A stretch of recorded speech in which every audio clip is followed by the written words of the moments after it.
It's a Tuesday morning in the break room, Rochester's Classic Rock 96.5, WCMF. How's it going, buddy? Pretty good, buddy. What's going on, female buddy? Doing good, buddy. 31 degrees, going to get up to a balmy 35. Balmy. Pull out them Bermuda shorts, baby. By the way, you just heard Marty talking about potential black ice. She ain't kidding. Be careful this morning. Is that bad? Bro, I was coming off of East River Road onto Lehigh Station. I took the corner, the same speed. Everybody, oh, God, no! It is so frightening because there's not a damn thing you can do. Once the car goes, that's it. Jesus, take the wheel. Yes. It's over. So, yeah, just be careful out this morning. I'm sure once the sun hits, everything will get better. But Marty said the icers are out. I'm telling you, it's sneaky, slippery. Right. So everyone be cool. Can we talk about age and work? Sure. Because you've been here over 30 years now, right? You've completely isolated yourself from everyone else at the job, except for the two of us. And you can't isolate yourself because we're in a soundproof room for 4 hours together, right? When did you realize you would become the old guy? Is there like a moment in your head at work where you were like, oh, what? It's everybody else is gone. Like all the people you were, like the last person Kana was the last guy. And when he left, that was it, because everybody else had left. From when I walked in the door 30 years ago, he was the last guy. All right, that makes sense. Now it's just me from the old people. Yeah, just the old people. Well, that's how you look at it, like, the old group. Yeah. He keeps coming back in every single day. Remember Goodwill Hunting where he tells him, like, the happiest day I'll be is when I come pick you up and you're just not here? I feel the same way about you. So now it's me and Spazzano. Yeah. Okay. So Scott is the other guy. He's been around since I started in radio. Okay. So it's just me and him. That's it. All right. So but he doesn't think he's old. Well, compared to you, yeah. I get it. If you were the guy I was measuring against, I wouldn't think I was old either. So it's not fair. I guess there are different ways because I had a bit of a realization this morning. She's not old. So there's a Hope. She works down on the country station. She's newer. She's been in for a really, really, really sweet kid. And Kimmy, she's in her mid to late 20s. I think so. Yeah. Okay. So Hope walks in, and I'm like, hey, how's it going? And we're shooting the crap. And she goes, oh, I had a night. She goes, I've been up since midnight. I got up. I just couldn't go back to bed. She goes, I try and sleep with, I use a Bluetooth speaker for a white noise machine. Yeah, a lot of people do that. Oh, yeah. And the battery was dying on the Bluetooth speaker and kept saying it. She goes, I've been having these issues with my roommate. We have different schedules. So one of us is keeping somebody up during the day. The other's keeping someone up during the night. And there's been a lot of drama. And she's telling me this long story about it. And as she's telling me this, I can tell by the passion in her voice that this is a very important thing to her. Yeah. And it's a legitimate issue for her. Yeah. Can't get sleep. Yeah. Sure. That'll affect your day. But the roommate and all this stuff and schedules. And as she's telling me this story, I was totally lost in the whole thing. Because I'm married, and I got a teen and a tween, and I would kill for that to be the biggest problem in my life. Okay. This is the worst thing that's happened to her in a long time. And she's passionate. And I'm not here to take that away from her. No, at this point in her life, I get it. It's a legitimate problem. But I'm watching her mouth move, and I'm hearing the noise come out of her mouth, and I'm going you want to switch? I didn't say it out loud. I want to be a dick, but hey, that would be. Yeah. I would love that to be the worst thing happening in my life. You think so, though? But if you actually went back now and lived with roommates, lived the way you did when you were in your early 20s, do you think you could keep up with that? I don't know if that sounds if it would be as glamorous as it sounds. Okay, glamorous is not what I'm saying. It would not be a fun experience. But the point I'm making is comparison. Based on the life I've lived and some of the stresses we've all had. Well, you don't have the responsibilities you have now. Exactly. Yeah. And that's what it comes down to. And as I'm listening to her talk and I'm watching her with the passion in the story, and it's really bothering her, and I get it. For the first time in my professional life, I realized outside of this room, I am completely out of touch with all of my coworkers. Yeah, well, that's the way it should be. We sit in a room over here. No, but I mean age-wise. It's an age thing. For example, that story with Hope there, I can't relate to that. Breezy, who works on PXY, she's in her 20s. We have nothing in common. We have nothing. I love Breezy. But you shouldn't, right? I mean, she's a 20-something-year-old woman. You are a 30-something-year-old, I don't even know how old you are. 37-year-old man. I mean, there's almost a 10-year age gap between you two. Sure. But then there's Moose, who's he's around my age, right? He's living the bachelor lifestyle. Yeah. He's got his own apartment. Yeah. Exactly, right? So he's doing it right. Here's what I'm saying. You're right. I should not have anything in common with those two women specifically. But Kimmy, it's the first time in my professional career. Yeah, it hits you. Yeah, where there is someone I can go talk to in the in our building where I have nothing in common with them. Yeah. Okay, you're sitting there like, no big deal. This has never happened to me before. I'm surprised like it took this long for you to feel that way. The hell's that supposed to mean? I mean, we've had young people in this room before. Like, we've had interns and people that you wouldn't necessarily relate to. You know what I mean? In the past, where I don't know why all of a sudden it's now clicking like, I can't relate to this person. I think interns are different. They're like babies. If you ever work at a place with an intern, you look at them as like kids. Well, they're just starting out. Exactly. Like, Kimmy, these people are salaried employees with benefits, right? Even the part-time kids. Like, okay, like your part-time kids, you're starting out with this job. I get it. Like, these are professionals. It's the first time in my life where I'm standing around with a bunch of other professionals, and I'm so old, I cannot relate to And you're not that old. I know. Well, compared to you. Yes. But you shouldn't feel that way. I do. At your age. But there's also nobody else in this room, or in this floor, that's at your stage of life, married with, in your 30s Younger with teenage kids. Yeah. Nobody else is like that. Like TJ down in the country station. But she's older than you. Yeah, she's got one kid out, one that's about to be out, right? Like growing up. And Sandy, one of her kids is out. Her but she's other one's older going through high school. She's older. Spazano's older. So you're the only, you don't have anybody else to talk to your age about these issues. You're an old 37. Yeah, old timer. You're laughing your ass off over there. You ain't that far off of me. But she's doing it right, man. Mm-hmm. Well, she's doing it right. She's living a life. She's living the life, man. I think I've already accepted that I don't have anything in common with a 20-something-year-old. But you don't seem to care. I think once you get to the age where you walk in a bar and you feel like this is too young for me, that's when you've realized I'm now too old for this. Okay, maybe that's the difference because I don't have an opportunity to walk into bars where 20-year-olds hang out. If I go out and drink, I'm drinking where... Yeah, but sometimes like if you don't know, like it's just a place you want to check out, and then you walk in, you're like, this is nice, but not for me anymore. This place is no longer for me. I guess what's mind effing this morning, and the phone number is 252-WCMF, 252-9263. I was always the real young person, right? Like I started hanging out here when I was like 18, 19. Right. I started this show when I was 26, right? God.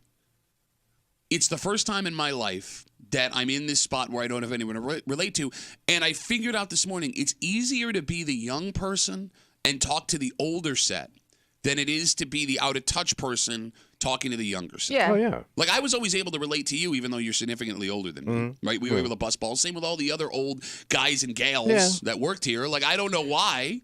But have you ever had, like, a younger person talk to you and you just want it to end? Yes, that's what was happening. Right now. But don't you realize that you were that like, you're saying it's easier for me to talk to the older set, but you are that person.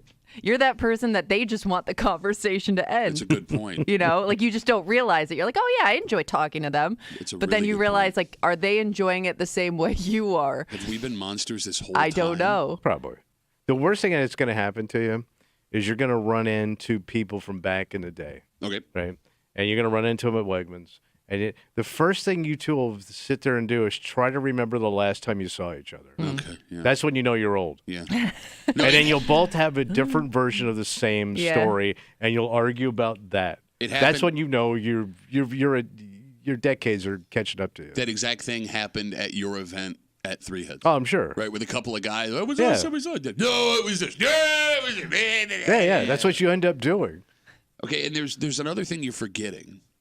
When you officially realize, like, you've hit that point with your coworkers, and when you run into an old coworker you haven't seen in a while, like Wegmans or a bar or whatever, and your first thought is, "Oh man, they look old." You look old too. You just can't see yourself right now. Yeah. Because their first thought looking at you is, "Oh man, they look old." Yes. You know what I mean?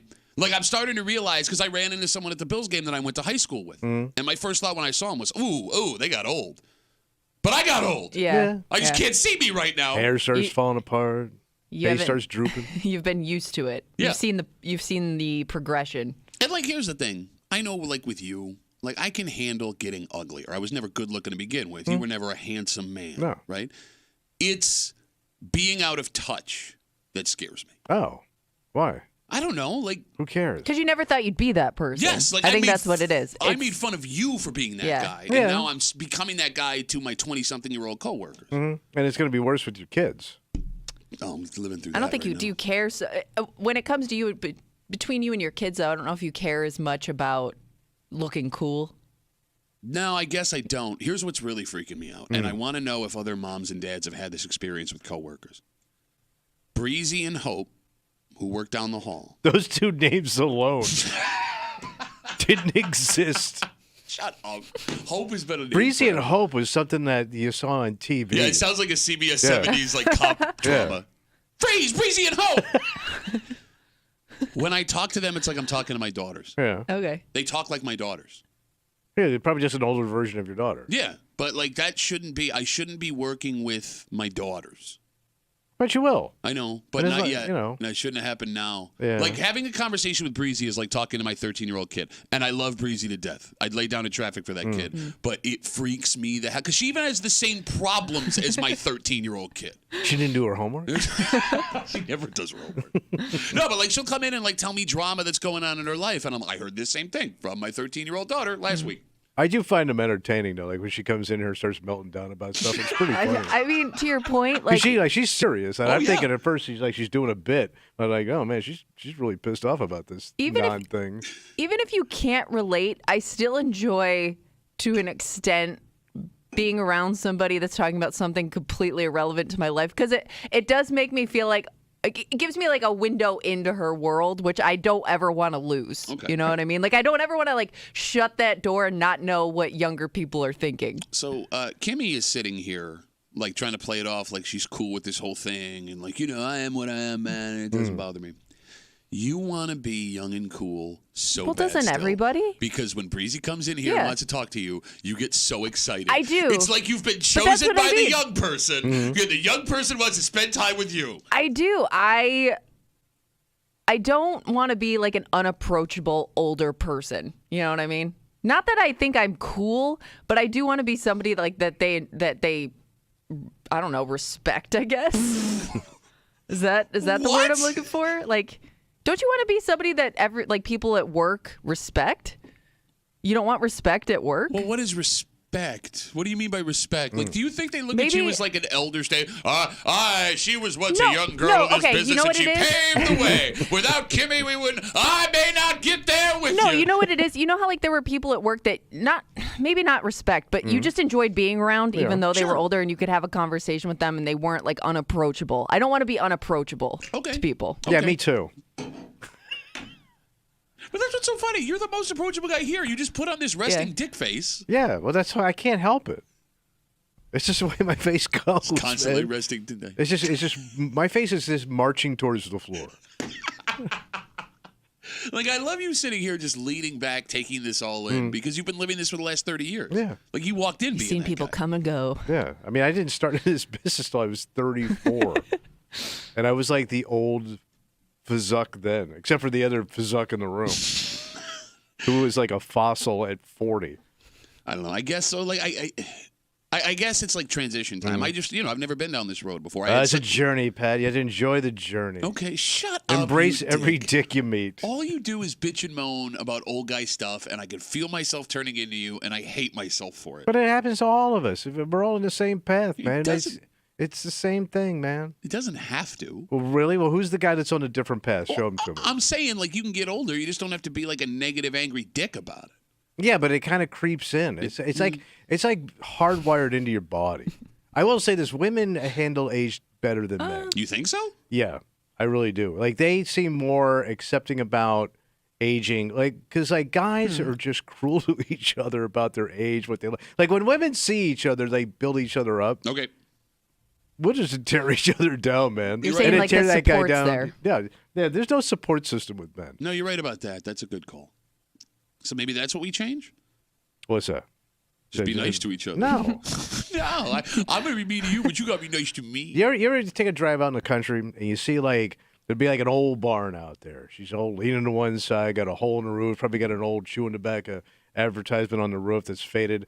That's a man. That's what a man looks like. That's what a man turns into. An old, dilapidated barn. And nobody's in it. Nobody cares about it. We got an old, dilapidated barn kind of break room for you this morning here on CMF. It's Tuesday. You know what that means?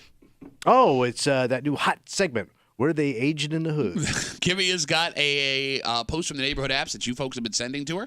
She removes street names. She removes town references. She reads it out loud. And everyone that can hear us, we have to listen. You have to listen. For the little clues, the nuances. And because we know every stereotype about every town, village, neighborhood in the greater Rochester area, we're going to figure out where they whining. We're going to do it at 9 o'clock. So either come on back or hang out the whole show. You got nothing better going on. Okay. Your life sucks. You're an old, dilapidated barn and nobody cares about you. Also, just after 7 o'clock, when it comes to complimenting women, there are do's and don'ts. Oh, yeah, more don'ts than do's. Well, so that's just it. I would have thought this compliment for a woman these days. Oh, no. How bad? Well, no, I thought it was a positive. In fact, when it comes to my wife, this is one of the things I'm very into about her. And one of her friends complimented her by calling her this. Okay. And it bothers her. All right. And I'm glad her friend did it first, because if I would have used this word out loud, the vitriol would be falling on me. But here's the thing, man. It's not just this word. There are some words that you think when you tell your wife, your girlfriend, women you know, obviously. Yeah. Hey, I feel this way about you, or I'm into this. You don't know how they're going to take it. Wow. And we'll get into it just after 7 o'clock here in the break room on CMF, plus a whole bunch more. But first, Tommy. Yeah. Pizza is the most popular food in America. Oh, yeah, it's got to be number one. No shocker. Easy to get, relatively inexpensive, and everybody loves it. I want you to take a second to think. Yeah. If you had to describe what a Rochester pizza is, what would it be? Because we have some numbers in front of us that show us what the most popular pizza in America is. But I'm willing to make the argument that if Rochester pizza was available on a large nationwide scale, it'd be in here. Okay. And we'll get into it next to the break room. 96.5 WCMF.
You know, it used to be if What's you that? needed an easy, inexpensive way to grab something for dinner that everyone would agree on, Okay. grabbed a pizza. Oh, yeah, right? buddy. Simple. You know what you're getting. Crowd pleaser. It's not really that way anymore because the different types of pizza you can get, especially in this town, has exploded. And it leads to several debates and arguments. But I'm willing to make the statement, Yeah. and we have scientific proof to back this up, What's that? that if Rochester pizza was put up against any other kind of pizza in America, it'd be top 5. I'm trying to think what a actual Rochester pizza would be. And that's what we got to figure out. Okay. You're hanging out in the break room. Rochester's Classic Rock, 96.5, WCMF, just after 6:45. Big things happening in a small village on the east side. Great. Yes. And it's not like this town needs this stuff. They're already doing pretty well. However, because of all of the things you despise, Me. a building, Tommy, that's been empty for over a decade is now booming, and it's good for everybody. And it's time you finally admit that all of these annoying hobbies that you hate and will always hate and hate the people who do them are good for this community. I'm not a hobbyist, and you're not either. You ain't got no hobby. I got plenty of hobbies. Were you doing model airplanes in the basement? I mean hobby. You know what I'm talking about. We'll get to it just after 6:45 here in the break room on CMF. So there's a new survey that was put out the other What's day. that? They start ranking nationally the types of pizza that people love the most. Like those regional styles. You got it. Okay. So no surprise, New York style pizza blew the rest of everybody out of the water. Okay. Oh, Which I've never understood. why? You didn't like the thin crust? So I can remember every time we went down to New York, you got it. This is snot trade at this place. This is mob connected. It was just a regular pepperoni pizza. Like it wasn't bad, but it wasn't like, oh my God. I would walk 100 miles for this piece of pepperoni pizza. But like, here's the thing: when you hear New York pizza, that's a It's got a pizza- mystique to it. But that's a pizza most people are used Yes. to. Like Pizza Hut is based off of New York Right. style pizza, right? So it goes New York, then Chicago, which is a good pie. All right, which is a different style. You got it. Chicago's a deep dish. Yeah, you got it. Yep. Then comes Detroit, which sucks hard. Detroit style Very pizza. anti-Detroit style. It's, hey, you know what I'd like? Can you get me a loaf of bread and put sauce over the top of it, please? Then comes St. Louis style, which somehow sucks harder than Detroit style pizza. It's like a lot of Italians in St. Louis. but it's gross. It's like a cracker. Oh, the thin. It's disgusting. And then rounding out the top 5 was California style pizza. I don't know what that is. I don't either. So that was a chain for a while, California Kitchen, and Yeah. they specialize in California pizza. It just had like unique toppings on it. Is that Okay. it? Can you Google the definition of California Yeah, So, pizza? like, because I didn't you- think California was really known for pizza. It's Yeah, not, but like you could get a pizza with like avocado and shrimp on it. Okay. You know what I mean? Yeah, I Like, get what you're saying. Like you could get a Caesar salad pizza. The only state that preferred California style pizza as number 1 was the state of California. Yeah. So I'm sure.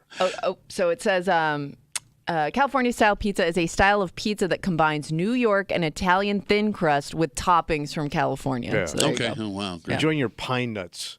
So what sucks about this is, with the exception of St. Louis style pizza, all of the pizzas that we've named are now available in Rochester. Yeah. And you have even more style pizzas than that. Like there's that thin crust, like old style Italian pizza that's become popular. Yeah, for you see them some at reason. bars a lot. They pull them right out of the oven there and give them to you. Which also I don't understand. The thin. Like It's too dry. Yeah, thank you. And it's not enough pizza, man. You're It talking looks about like a wood-fired Yeah. pizza? Yeah, but it's too thin. If it's not done right, it just burns. It looks like a big pizza, and then you eat it, and it's like that was like barely a pizza. Yeah. I'm still I mean, hungry. I like it, but to your point, like that's not what I think of if I'm going pizza for dinner. So it's made ordering a pizza for your family more complicated. Yeah. Because now the question isn't, do you want pizza? Do you want pizza? Yes. What kind of pizza do you want? Well, I want regular pizza. I want Chicago pizza. I want Detroit style pizza. Because, Kimmy, there's now 3 places in Rochester that Yeah. have become very popular You can find anything you want. that serve exclusively Detroit style pizza. Yeah. And then there's Rochester style pizza. And when I say Rochester style pizza, think Mark's, think Salvatore's, Yeah. think Pontillo's. Now, they're all a little bit different, but they have a unique Rochester flavor and texture to them. Mm-hmm. If you had to describe Rochester style pizza, how would you describe it? I mean, I always look at that piece as very standard. Like as far as how it is, like the crust, the cheese, the pepperoni. It's what I expect a pizza to look like. But when I order a pizza, I want that. Do you feel that way only because you've lived in Rochester Yeah. for 30 years? 'Cause Like, I wonder if you looked at that Yeah, maybe. type of pizza if you're from like New York. I mean, would that look appealing to you? Because I think it's generally a little bit thicker, like the thicker crust. Like we're really big on the sauce here more Yep. than the toppings, I would say. I think that's a good argument. Yeah, and I mean, I think it's more the crust that makes it different. Yeah, I don't like pizza like overrun with toppings. I just like pepperoni. And I the don't cup like and char pep. what's that? The cup and char pepperoni. whatever it is. She's talking inside business now. I don't know, whatever the handful. It's like the like the smaller shakaronis. They like Shaq those. Shakaronis. the smaller pepperonis. Yeah, you know what I'm talking about? Yeah. Like your standard pepperoni pizza, I guess, is the one I like. But like if you go just simply an hour west of us, the pizza in Buffalo looks completely different, tastes completely different than the pizza that we're accustomed to in Rochester. I am willing to make the statement, and the phone number is 252-WCMF. How would you describe Rochester-style pizza? That if Rochester-style pizza was put up against any of these other ones, that it would be in the top 5. Oh. That it would be better than California, would definitely be better than St. Louis style. And I'm not just saying this as a homer, because like you, I have traveled all over this country. Yeah. And in every city I've ever been to, I have eaten pizza. And every time I come home, I am excited to have Rochester pizza. Okay. Like, short of a couple of places I've been before in other cities, there is no pizza like Rochester pizza. All right. Yeah. No? I mean, I always just. I don't think of a Rochester pizza that would blow you away. It's just good pizza. Oh, You know what I mean? you can't think of one where like you would bring it somewhere and No. everybody would automatically love it. No, I think they would go, oh, pepperoni pizza's here. All right, I mean, his- like a standard. To his point, there are some like pizza places in America that are just like, you're right, you have to try this. And Yeah. maybe you're right. There isn't something that is so unique here. It's like, you got to have this. But the places we have are so good. But they won't disappoint you either. Exactly. I think that's my point. It's not going to be all this sucks. Well, if that sucks, you just don't like pizza, man. Because that's pretty standard of what a pizza is. I mean, you can get elaborate toppings. You can't compete with that crap. So like, If that's here's what you're into. the scientific proof that Rochester has some of the best pizza in America. If you go to Chicago, they have Pizza Hut and Papa John's. If you go to Atlanta, New York, California, Detroit, they have Pizza Hut, Papa John's, Little Caesars, for example, right? Papa John's couldn't survive in Rochester. They don't exist anymore. Yeah. They got one coming back. They're going to try it again. Pizza Hut has been closing locations in the greater Rochester area. I can't even get a Pizza Hut pizza delivered to my house. Oh. All right. Like, if those national chains have a hard time competing with, you know, the local places, the Salvatores, the Marks, the Pontillos, the Ken's Pizza Kitchens. Yeah, because you have and those are like regional chains, if you think about it. Right? I mean, there are multiple To our area, locations. Yeah. I mean, that tells me that our pizza is better They than... buried them. Yes, exactly. They ran those other places out of town. Like, you have to go searching for a chain pizza place in Rochester if you want chain pizza. Yeah. And going even further, if you were to go, like, you know, Super Bowl's coming up. If you went to a Super Bowl party at somebody's house and they had a chain pizza place, you would be disappointed. Oh. Am I wrong? Yeah, probably. But Right, I could also eat Wegmans pizza, but you're not a Wegmans fan. I mean, it's not bad. It's not... It's It's like, just of all the options. yeah, like you know? it's the Like last... to me, that's the easiest option right there. All right, let me put it this way. Yeah. If there was a snowstorm that hit while I was in a Wegmans, Yeah. I would be happy to eat Wegmans pizza. Really? My wife loves it too, and she'll Yeah. like order it without telling me in advance. I mean, it's just a Wegmans pepperoni pizza to me is a standard pizza. It's a grocery. No, okay, you're done. Well, now you're out of the pizza discussion. Because I think Please sometimes you sit there quietly for the rest of this. I think sometimes people overthink these like simplistic foods. But if I'm putting the effort into getting a pizza, I'm gonna get Putting the one the that. effort. Well, yeah, because you're most likely if you're ordering a pizza, you're planning a little bit ahead, right? Yeah. So you can do it. You could do some research. You could get whatever you want. Because my wife gets real picky about pizza, you know, about topping and where to. And I just order the no, damn okay, thing. you're done. I'm done with you. You Shut know, up. Shut up. Seriously. No, you don't even know. When's the last time you had a piece of pizza? It's been a while. Yeah, no kidding. But I also don't like people that hem and haw on the toppings, and I also hate pizza dabbers. What's a pizza dabber? So you get your pizza right, Yeah. oh, but you got to dab all the oil off. Oh, I of it hate and all those that. people too. I'm the with you. grease, Eat the yeah. I'm goddamn with you. thing. I'm with you. 252-WCMF, 252-9263, New York style pizza, the most popular pizza in America. But I'm willing to bet, I'll make the statement, if Rochester style pizza was included in with this New York, Chicago, Detroit, St. Louis, and California pizza, that it would be top 5. It would edge one of these out. Let's talk to Josh. Hey, Josh, what's going on, buddy? Hey, how are you? Good, Josh. What's up? I think Rochester people are just super picky about their pizza. I don't know if it's because we're used to the good stuff around here, but when I was in Boston one time, everyone I was with were like, "Oh, this is the best place in Boston to get pizza." I'm like, all right, cool, let's have it. It was gross. Like, I don't know how you put sauce on a pizza and it's still dry. Because Yeah, that's Boston bad. has That's bad. Boston's got a big Italian community. Yeah, man. yeah. You would think they have a lot of options. Yeah. They do.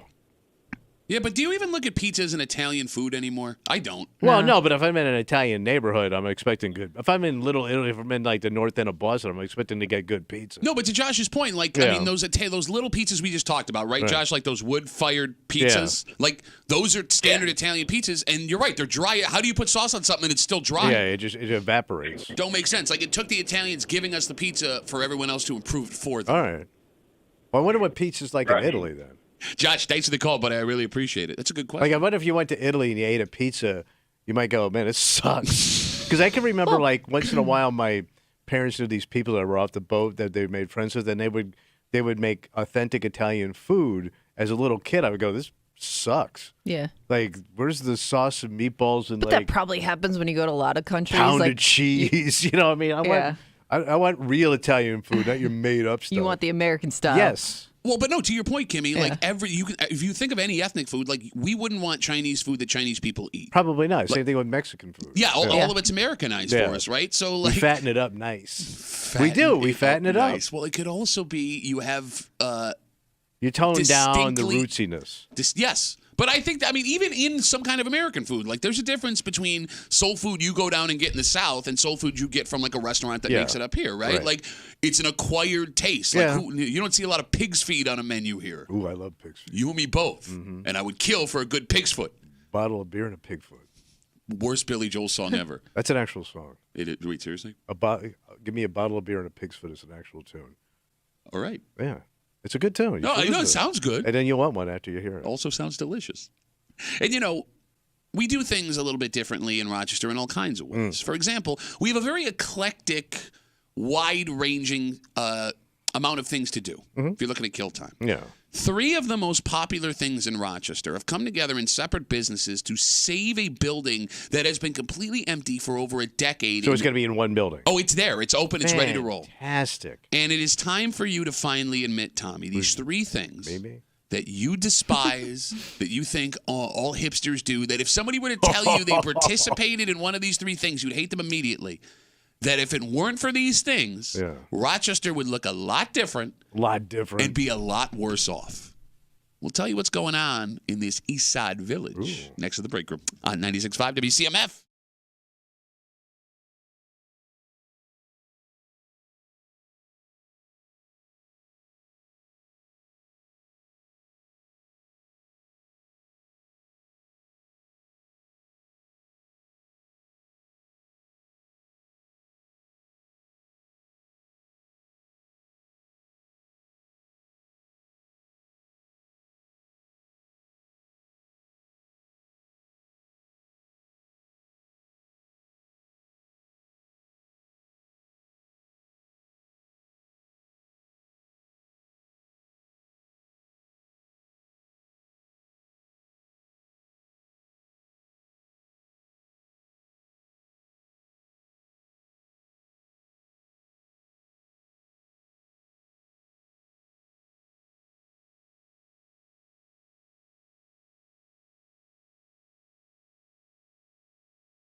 This place is officially opened. Okay. And Fairport has something for everyone in this building. Thank God. And with its opening, it solved a decade-long problem. Because, Tommy, as stupid as you think these three things are, it is now impossible to argue. Yeah. If it makes money and keeps people coming out, make your money. this is good for absolutely everybody. All right. You're hanging out in the break room, Rochester's Classic Rock 96.5, WCMF, just after 7 o'clock this morning. Gentlemen, you got to make sure your lady feels special all the time. Absolutely. Good luck with that. Well, you got to keep telling her all the things that you love about her. Compliments. Problem with that is, even with someone that you've spent your life with, years with, it can be hard to know which compliments are good and which compliments can be taken the wrong way. Oh, a backfire. Well, there is a compliment that I thought you women would want to hear this, especially now that someone special in my life is having a hard time with. Okay. And we'll get to it just after 7 o'clock here in the break room on CMF. There are big things happening in Fairport, Tom. Thank God. They're going to pull out of that tailspin they've been in for 200 years. Well, we're not just talking subsidized porches here. All right. It feels like Fairport has been, at least the last couple of years, constantly building new and fun things. Okay. Right? They have like a whole little bar strip now along the canal. And everything was going great except for one big hole in the community. The old cannery on North Main Street. Oh, the old tomato soup place, wherever it was? Just, hey, you're going down to the old tomato soup place? What, it was like a sauce place. I have no idea. I don't go to Fairport. Tommy, that building had been vacant for over a decade. It's pretty big. Yeah. And it was a herpy on the lip of the beautiful face of Fairport. But now that herpy is gone. All right. As we speak, the cannery has now 3 businesses open and ready for business. Wow, they're ready to go. Yeah. So they have the Preservation Beer Company. That opened in November. Oh, so that's Kimmy's thing. Yep, craft beer. All right. Okay. You have a business called So Creative. It's a sewing shop and craft store. Who's going look to out, that, Pittsburgh, man? they're coming for you.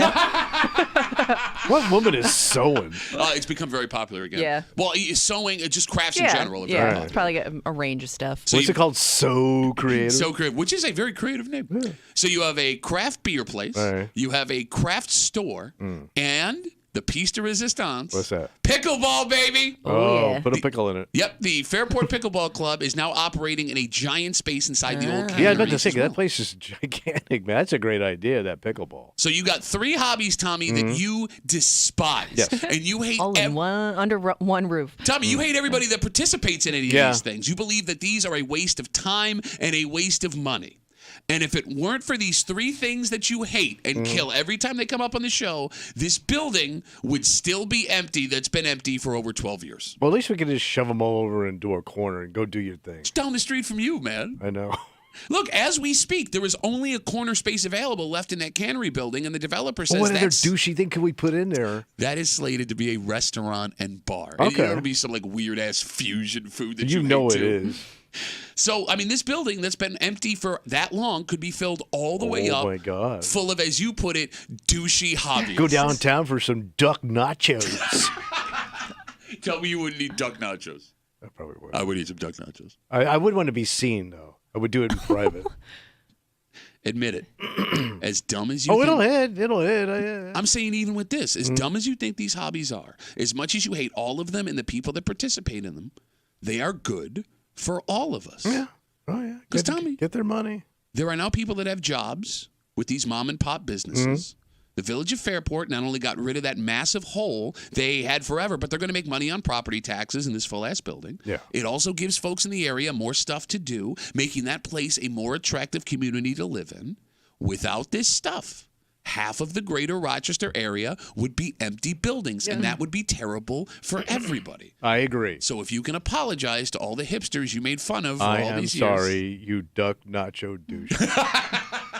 Because I would just love to see, like, if you went in there, because there's also going to be a bar restaurant they're saying coming in there that's too. the corner part. Yeah. Like those people just hanging out together. What do you mean those people? They're all your friends, man. I was Your gonna say, friends like, are those people. have you walked into a Fairport bar or restaurant? They're dressed like you today. If your pullover had an Oak Hill Yeah. PGA Logo. Championship embroidery on it, you would be that guy. Yeah. It's the bar you insisted we went to the other day. It's the same place. It is. You got ahi tuna and tried to tell us it was a sports bar. Don't eat duck nachos. I'll have the ahi tuna, please. It really was good. Giant douche. But like, you look at this cannery now in Fairport with these businesses in it, right? Pickleball and the craft beer place and the So Creative. Rochester, it seems, when you look around at all the businesses we have, we are slammed with pretentious and annoying hobbies. Yes. Right? Mm-hmm. Like, Three Heads kicked off that great neighborhood transformation on Atlantic Avenue. That's like a happening place to be now. Yeah, there's multiple joints down there. Kimmy, what craft brewery moved into that elementary school out in the sticks? Do you remember which one it was? K2. Okay, so K2 Brewing took over an elementary school, right? That's big time stuff. Pickleball has given the Dome Arena a brand new purpose. They just renovated it, put a bunch of pickleball courts in there for use year round. Like, Tommy, those just three things have taken up massive spaces that wouldn't be used in any way. Yeah. And what is it about Rochester and our love for pretentious, obnoxious hobbies? Well, we've always been a smug town, Okay. and these are smug things. But there was a long time where we weren't allowed to be smug because there was nothing to be smug about. Well, but we were always still smug. They always called us Smug Town. How is that possible? Because you had all these like gold standard businesses here for so long, right? But it's weird though because I don't see like something like pickleball being necessarily smug. Like it's not, but it's not an expensive. Says blonde white girl. I don't get it, man. But I mean, it's all over the greater Rochester area. You know what I mean? It's not an expensive thing to it's pursue. true. Okay. You can literally just go outside and play. You're right. Let me put it this way. You don't need money to play pickleball, right? But everyone that plays pickleball thinks they're better than you. And that's what makes Especially it smug. if you're playing indoors. If you've elevated your game to I think indoor that's more winter- common than you think now. But that's that's more expensive. I don't know what no, just it's pickleball just, is. No, you could just go play. Is it like playing like an open gym where it's like $5 to play basketball? No, like you just sit there and wait until the next court opens How do up. they make money then? They'd have to charge you. Like the dome's going to charge you. All right, where are you pickleball dicks? 252 WCMF. Do they charge you per game? 'Cause I'm thinking you pay for the court time. Like you reserve an hour and you pay by the hour. I think that's you what I can, thought. That's the way tennis but I courts think are. they also have like open times. Yeah, but Okay. that's like You still schlubby play. West Side. You're going to step on a blasting Oh, what happened? cap I if you're thought it not was careful. pretentious. Blasting. No, Old it's white like- man. Thank you for noticing. It's West Side pretentious. You know what I mean? I don't know, man. I don't know. But Kimmy, I've okay. seen a range of people that participate in it. Is all All I'm right, saying. Let me put it this way. It ranges from like smug dick to pickup guy that wants to start a fight. Okay. Busted dick. I think that guy's still smug. All right. Okay. If we compare it to golf, Rochester is a very affordable golf town. Yeah, and you have West Side clubs that are really nice. You keep saying West Side. It's East Side and West Side. There are some courses you can go to where you can pay $15, walk the course, and play 18 holes, Yeah. right? And the clubs you got them at Walmart for a full set, and that makes you happy, and you go do that thing. I still look at golf as a pretentious sport. But on the West Side, at least, you can hear cussing and open urination. Yeah, not like you East Siders who don't cuss or urinate on the course. Have you ever been on a golf course in your life? Yes, I've golfed. I've golfed with good golfers. No, you haven't. Yes, I have. What? That's golfer. a weird thing to brag about too, by the way. Very pretentious. Okay, so 252-WCMF, 252-9263. We're talking about the old cannery out in Fairport. It was empty for years, massive building. Well, three pretentious hobbies and businesses have taken it over. They got a new craft brewery out there, which is awesome. What is it, Patriot Brewing? Does that sound right? I had it written down here somewhere. Doesn't matter. Doesn't matter. No, sorry. Preservation Beer Company, my apologies. So Creative, a sewing shop and craft That's store. the weird one. What? The So sewing doesn't. That's the one that doesn't I think fit. it fits perfectly. No, but with the other two, you're saying? yeah, I mean, with drinking, pickleball, restaurant, old ladies sewing. Oh, no, Are you've there's got like, the wrong image in your head. Of so you're who's saying doing there's this. young, hot ladies sewing. Well, I was going to say my Crochet, stuff daughters like are that, both yeah. into this, but you ruined Young, that. hot ladies. Well, if I'm going out to the bar and I want to meet some chicks, hey, man, some fine ladies over there at the Stitching Bitch. Again, What? nothing. That was the He name just- of my mother's sewing club. Stitch it, bitch. I'm not making it up. Every Thursday they would go to the clubhouse Yeah. at the condominium. It was called Stitching Bitch because you went and stitched and you talked about how much your husband sucked. You should. They should have made leather jackets. That would've biker been style. But then they could have made them That's themselves. what I'm saying. Yes. No, like I'm sorry, Kimmy. If you Yeah, walk it's into okay. like a Michael's, my kids love crafting. Yeah. Right? If you walk into a Michael's, it's a couple old ladies and a bunch of moms and 20-somethings Yeah. buying like stuff to do. I don't get it, man. I do Very wonder hipster. because I can't figure out Fairport and something like this. Like, is this going to be mostly Fairport residents that are would going to assume. things like this? Are people interested enough in it? Why would you say? I would assume.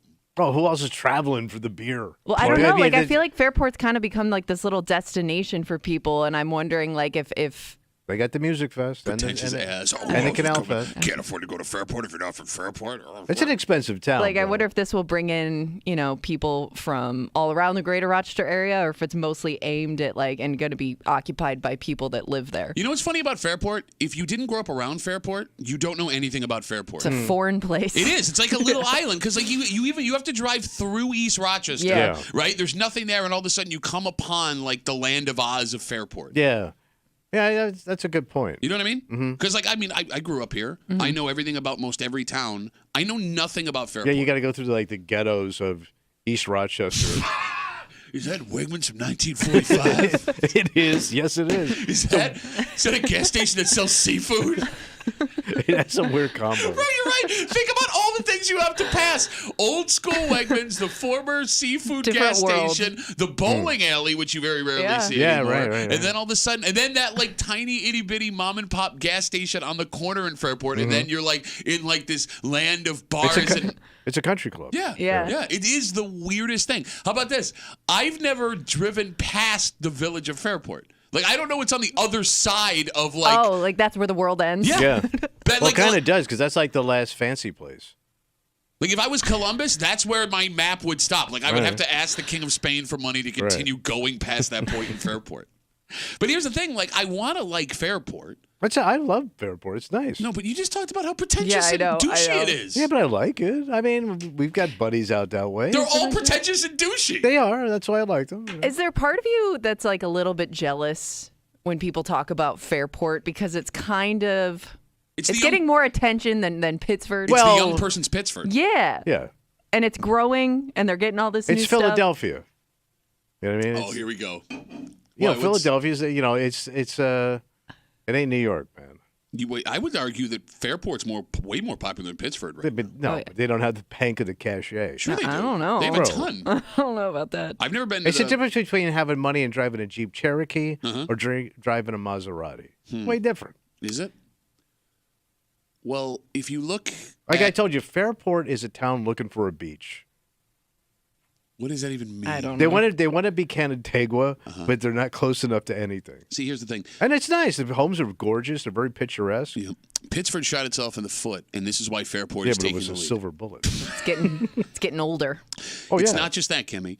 Pittsford made these weird rules about what businesses could and couldn't open in the village. Yeah, we don't want you to crap up the joint. So, Tommy, there were bars that weren't allowed to open. There were shops that weren't allowed to open. Tattoo shop, Yep, yeah. all these things. And it Coin stifled exchange. creativity and business, where Fairport was like, we'll take them. Yeah. And they started But what's going to happen? They might start going bad. I don't know. I feel like on a Friday, Saturday night, if you want to go to those places, you better get there early because they fill up fast. It's always happening. You People got are celebrities hanging out. No celebrities ever hang out in Pittsburgh. That is true. They do have their celebrity. So, look, this is what Pittsburgh could have been. That could have been you. We don't want all that rigmarole and traffic. Yeah, Now. I'll remind you that as there's Stores that sell gold by the inch. you go, that in Fairport? By the inch. Tommy, you got to make your lady feel special. Yeah, you do. Good luck with all that. Well, no, it can be easy. It's a never-ending battle. It's shifting sands. It can be as simple as saying the right thing Yes. to make her feel good about herself. There is complication in that, however. Yeah, because there's not much room for error. Well, that's just it. Some things that you think are going to be slam dunks, a woman that you've been with for years, decades, maybe your whole life, can be offended by something you thought she would be warmed by. It's something that showed up in my life because I would have thought that any woman, especially now, would take this as a massive compliment. Oh, But my wife apparently did not. okay. And we'll get into it next in the break room on 96.5 WCMF.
You gotta sweet talk the ladies. Oh, Tommy. yeah, you got to be Mr. Smooth. Well, at least with the ones you're with. Well, yeah, that's the ones you better focus on. No, I mean, don't just walk up to random women and be like, hey, I like the way you're put together. There are lots of things we know we can say to the women we love that will flatter them. Then there are things that, depending on the woman, can go either way. Okay. This compliment may be the most divisive of all compliments for women. Oh, wow. Because you say it to some women, they will have a smile on their face you cannot wipe off, where others will never talk to you again. Yeah. You're hanging out in the break room, Rochester's Classic Rock, 96.5, WCMF, just after 7:25, 7:30. Yeah. Why are you trying to stab me? Who's stabbing? That is a question asked by one man. This story that we will get to just after 7:25, 7:30 here in the break room on CMF. So, Tommy, my wife comes home the other night in a really weird mood. So she went out with some friends. Yeah. And one of her friends had complimented her in a way that she didn't know how to feel. Okay, she didn't know. She thought it was a negative? Well, all right, my wife, she's been working out the last couple of months, went back to work around for some reason, I don't know, but she looks amazing. And the night she goes out, her friend looks her up and down. Yeah, and it's another female. Yeah, another woman, and she goes, oh my God, you are looking thick. Okay. All right. And Okay. She meant it in a good way, like thick with two C's. I know what you're saying. It's like fat with a PH. Voluptuous, kind of, in a way. I guess it depends on how you define that word. Thick. Yeah. You look thick. My wife did not know how to take that. It sounds negative to me. Okay, I get why it would sound negative to you, Pittsford. Yeah, but I never seen like one of those diet ads. Only 6 weeks, you too can be thick. Well, but it's a different kind of I'm thick now. Like thick sounds fat. And that's what I think it is. It's It sounds how like you sounds how like you you're wide. take that word. You wide. And No, I think that's- everybody has a different That's what it sounds Oh, like. so you're saying my wife's wide? No, I would never call your wife thick. No, but she was called thick, and you said thick is wide. I would say- Hold on one second. I text my wife. Hey, Nana, Tommy says you wide. So what does thick mean then? So- It means like you're thick in areas of your body. Yeah, but in the right areas. Right. It's more like voluptuous. Thank you. That's a perfect way to put it. I You would are a say- voluptuous woman. All right. Which sounds But bad again, when I say I was it. going to say, but even still, you could take that the wrong way, too, if she doesn't see herself like that. It seems you like know? because like most of the women you see that are on TV that are gorgeous are skinny. Oh, I would disagree. There's a lot of thick ladies. See, now this is why she's probably upset about that word, because of the way you define it and the way some other people might see it. All right, so what's a Kardashian? Oh, that's thick. Okay, so Thick. that all right, so Ick. so she's got hips and thighs and Are a you talking about Kardashian or my wife now? well, I asked you, Kim Kardashian, she's got a jacked up onion, right? Jacked up onion? Right? I mean, she's got a back That's- show. Yeah, yeah. Right. Must be jelly because jam don't shake like that. All right. So that would be curvy. Okay. Okay, but no, curvy Yeah, no, sounds worse than thick. Yeah. Thick is No, better because than curvy curvy. Right. sounds like it's got some shape to it. Thick just sounds like a block. No, what? Yeah. I kind of put them all in the same category. No, one sounds like it has curves. The other one just sounds like you're just thick. I don't think that's a very nice thing to tell people. Okay, so even hours later, after my wife gets home from these Yeah. things, she's She's going to torn. be left thinking about that She one. was thinking about Yeah. it all night. And Yeah. here's the thing: as a man who is very attracted to my wife, I thought this was a compliment. I am well aware of what my wife's friends saw, and I am into it to the point where I'll give her the old "damn" at least like 3 times a week All when right. she walks by me in the kitchen. And as a man, I am now confused because I thought thick was a compliment that was a slam dunk. You look thick.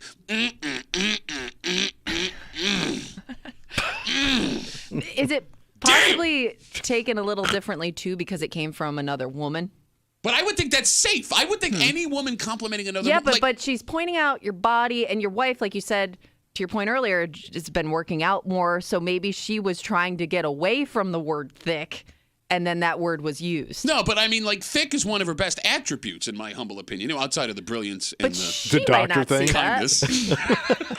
kindness. She just doesn't want to be defined by that word. Look, I will say this, okay?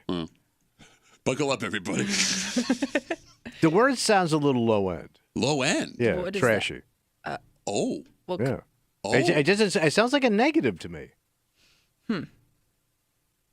Right. This is a generational thing. Yeah. That's It what is. it is. It's And I because also think it's an ethnic thing. It's what we grew up on. Well, no, because there are. I mean, there are white women that are thick. There are Asian women that are thick. But white people didn't start that word. Oh, here we go. I'm just saying. Here we go. White people didn't invent the word thick. Not in that. No, thing. where did it come? It's a Spanish word from the middle of Guadalajara, I meaning thought- sexual and plump. I thought it came from the black community. I don't know. Well, in the tunes that I've heard it in. The tunes! You listen to a lot of black tunes, do you? The tunes! You old I white got some. I Is have, that on your jazz record? I have black Listen, music tunes! on my phone. You some- And we've gone to a place we can no longer come back. What? from. I'm just Oh, saying. No, he lives in that place. He has lived in that place and he's not left that place. So in the black tunes you listen to, Sister Thickness. no, that was that Night Ranger song. No, is it really? Sister Thickness, so the time has come. You know where I want to put my thumb. Oh, yeah. Wait, really? No, you idiot. 252 WCMF, 252-9263. Getting away from the word thick and its language origins Yes. and which tunes you've heard it in before. Are men bad at knowing what compliments women want Of course. to hear? We're horrible. 252 WCMF 252-9263. All right, let me ask you this then, because you say we're horrible.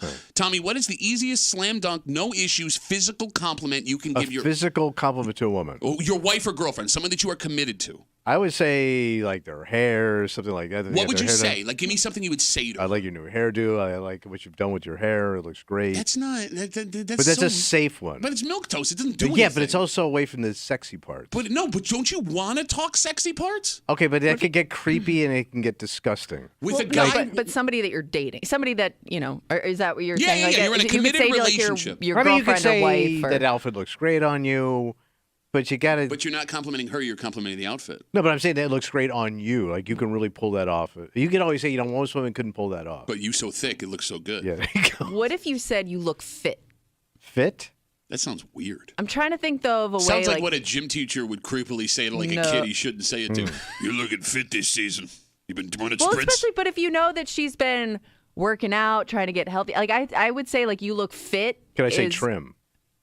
You look trim. You look no. Now you sound like a butcher. All right. I know we have a lot of ladies Because that it's listen. something that she may be trying to achieve. Okay. Put it that way. Okay. I mean, I guess it all depends on context. I know we have a lot of ladies that listen to this show. And I know we have a lot of ladies that are afraid to call this show because of one specific person that seems to be a dick every time. Oh my, you suck. Out there doing your downtown thumb stuff.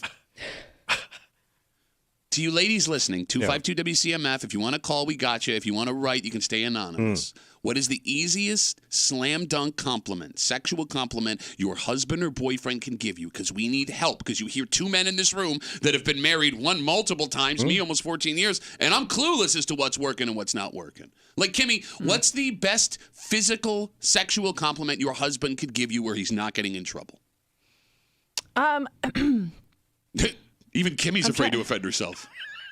I mean, I would just, I think like you can't go wrong with like the standards. Like you look beautiful, like that looks great on you. I You look think that beautiful goes a long way. That's what they say in like teenage dramas on the WB. Okay, here's what you have to figure out because I think that every woman embraces like a different way to describe herself. Like Okay. I know women that really embrace like being voluptuous, being thick, as you would call it. And like if she refers to herself that way, then you can go crazy with those type of compliments All because right. that's how she sees herself. Okay, so how do And you that's- see yourself then? I don't know because I'm trying to think of like a way. You can't compliment yourself? I don't know how to describe myself. Okay, I'm just asking. If you don't know how to compliment yourself, what chance does your husband I have? just said- It's a I trap. just- It's all a trap. I just said you can't go wrong with the standards. Okay, like beautiful Tommy doesn't do it for me. Could you say you look petite, slender? Well, it has Slender. To, it also has to be, but like there are women that are built different ways. If you Yes, look I at a know. certain woman and go, you look petite, she's going to know you're full of crap. All right. Like if I look Yeah, at like if somebody said I was petite, I'd be like, you just Well, made you can't that be up. petite. You're too tall to be petite. But that's what I mean. Like, Underdeveloped. Like what would you call like Dubai before they hit with the money? The opposite of thick. Yeah, you're like Dubai, 1956. It's more of a fishing village. 252 WCMF, 252-9260. My wife has been working out for the last couple of months, and she looks great. Fantastic. She looked great before. One of her friends that she went out with the other night looked her up and down and goes, "Ooh, you look thick." And she meant it as a compliment. And by the way, the woman's right. Like, you know. Could you say you look, maybe you already said this, you look fit? Fit? Yeah, fit is... Muscular? You look toned. Could you say, hey, you look really toned? That's a good one. Especially if you know she's been working out. Right, you look toned. Like, I would take that as a compliment. Okay. Tone for the bone. Too far? I love how we ask for women to help us out, and we're inundated with dudes giving us their opinion on how to compliment women. Joe DMs us on Twitter. No Joe has ever thrown a good compliment. All right, I'm going to read it like I assume he wrote it. All right. You ready? A kiss on the back of the neck and a whisper in her ear that she is breathtaking. Kimmy immediately... Wait, that wouldn't do it for you if your husband did that? I think I would... No, you sound like a butt burglar. A butt burglar? Yeah. Was that in another one of them tunes you were talking about, you idiot? It would come across as a little Like phony. he's creeping up on behind you, whispering. Like he's looking for some, stuff. No, but Kimmy used the word perfectly to describe why you can't just be base with your compliments to your spouse or your girlfriend. It sounds phony. Yeah. If you look at your wife or girlfriend and go, "You look beautiful," it sounds phony. You can apply that to any woman ever. You need to be specific about a part of their body that really does it for you. At least Like in my zero in. Well, I mean, look, that makes it authentic and Well, real. I mean, that would be like her chest, her hips, her legs, her You're face. doing a Shakira song right now. Bless you. Oh, she the one that shakes it? Yeah. Yeah, she's good. Is she the one that shakes it? Is that what you just asked? I knew what he Well, was saying. she's always like a belly dancer, Oh, right? yeah. A lot of midriff right. and tax problems. Very fit. Yeah. 252 WCMF. The ladies have shown up, and we need their help, Tommy. Let's be cool. Listen, we need their help. Did you Kimmy. just tell us to be cool? Yes. Okay. All right.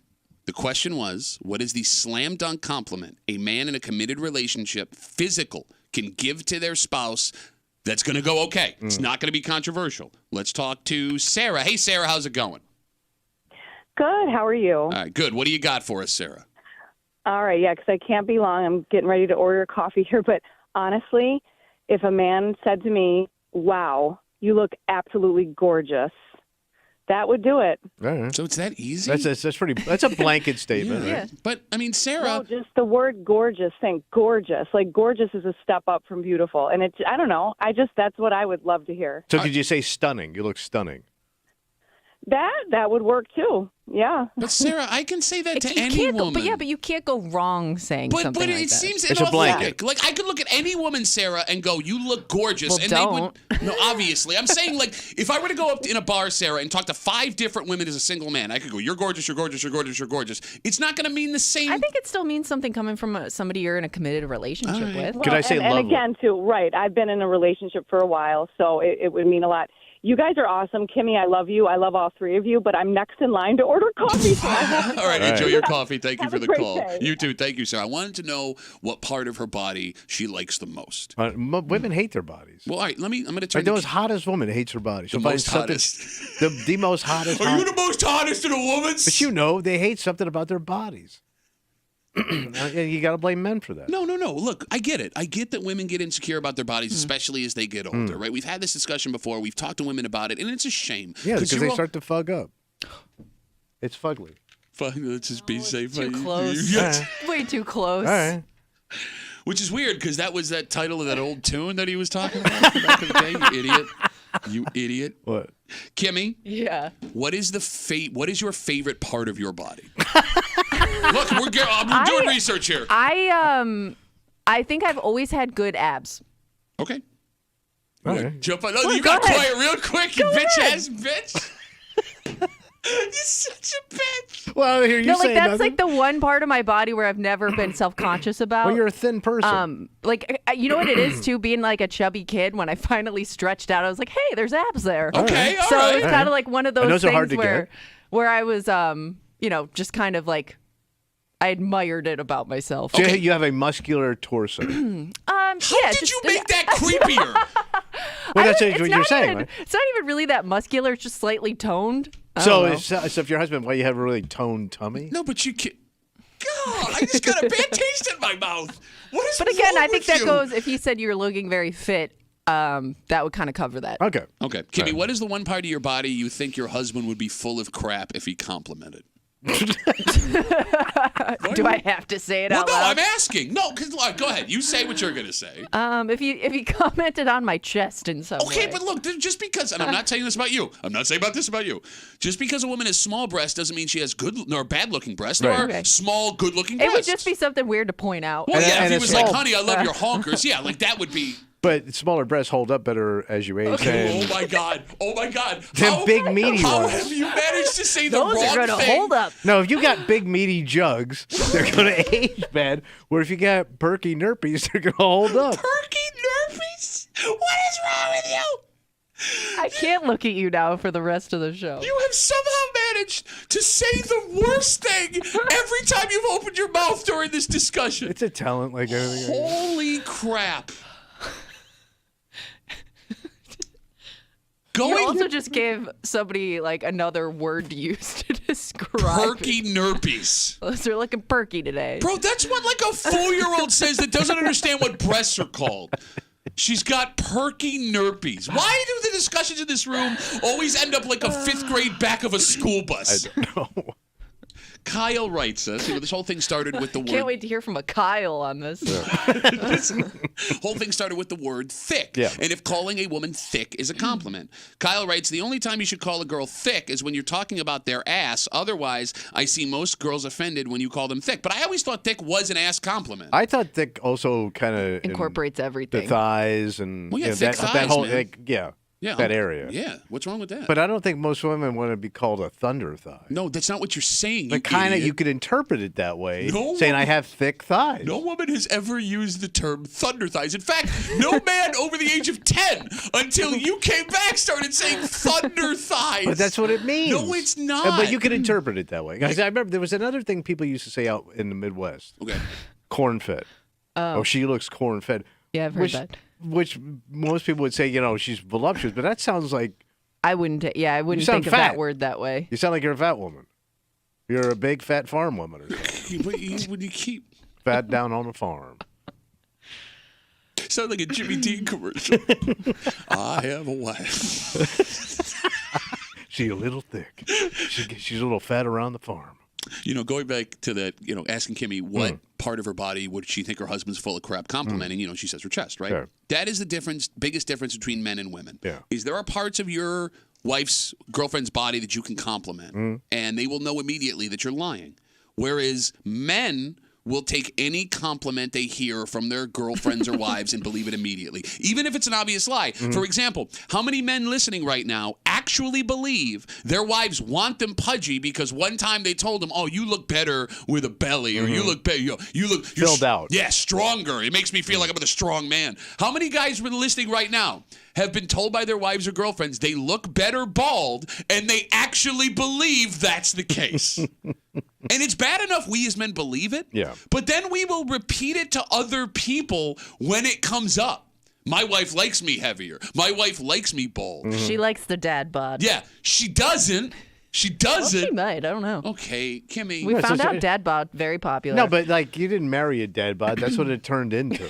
Like you married a young, fit guy, and then he just turned into this schlub. You are walking another dangerous line because Why, the what'd I do? same thing can be applied to women.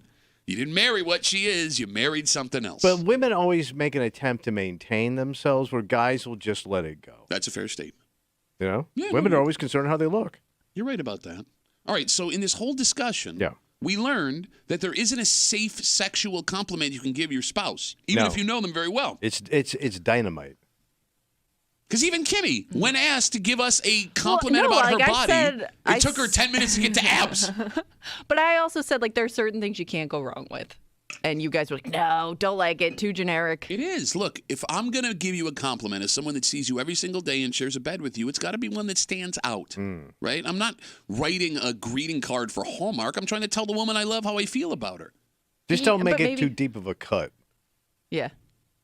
Maybe that's what it is. Don't get too specific. Yeah, and too nasty. What am I going to say? Well, don't get near any of the areas. Well, no.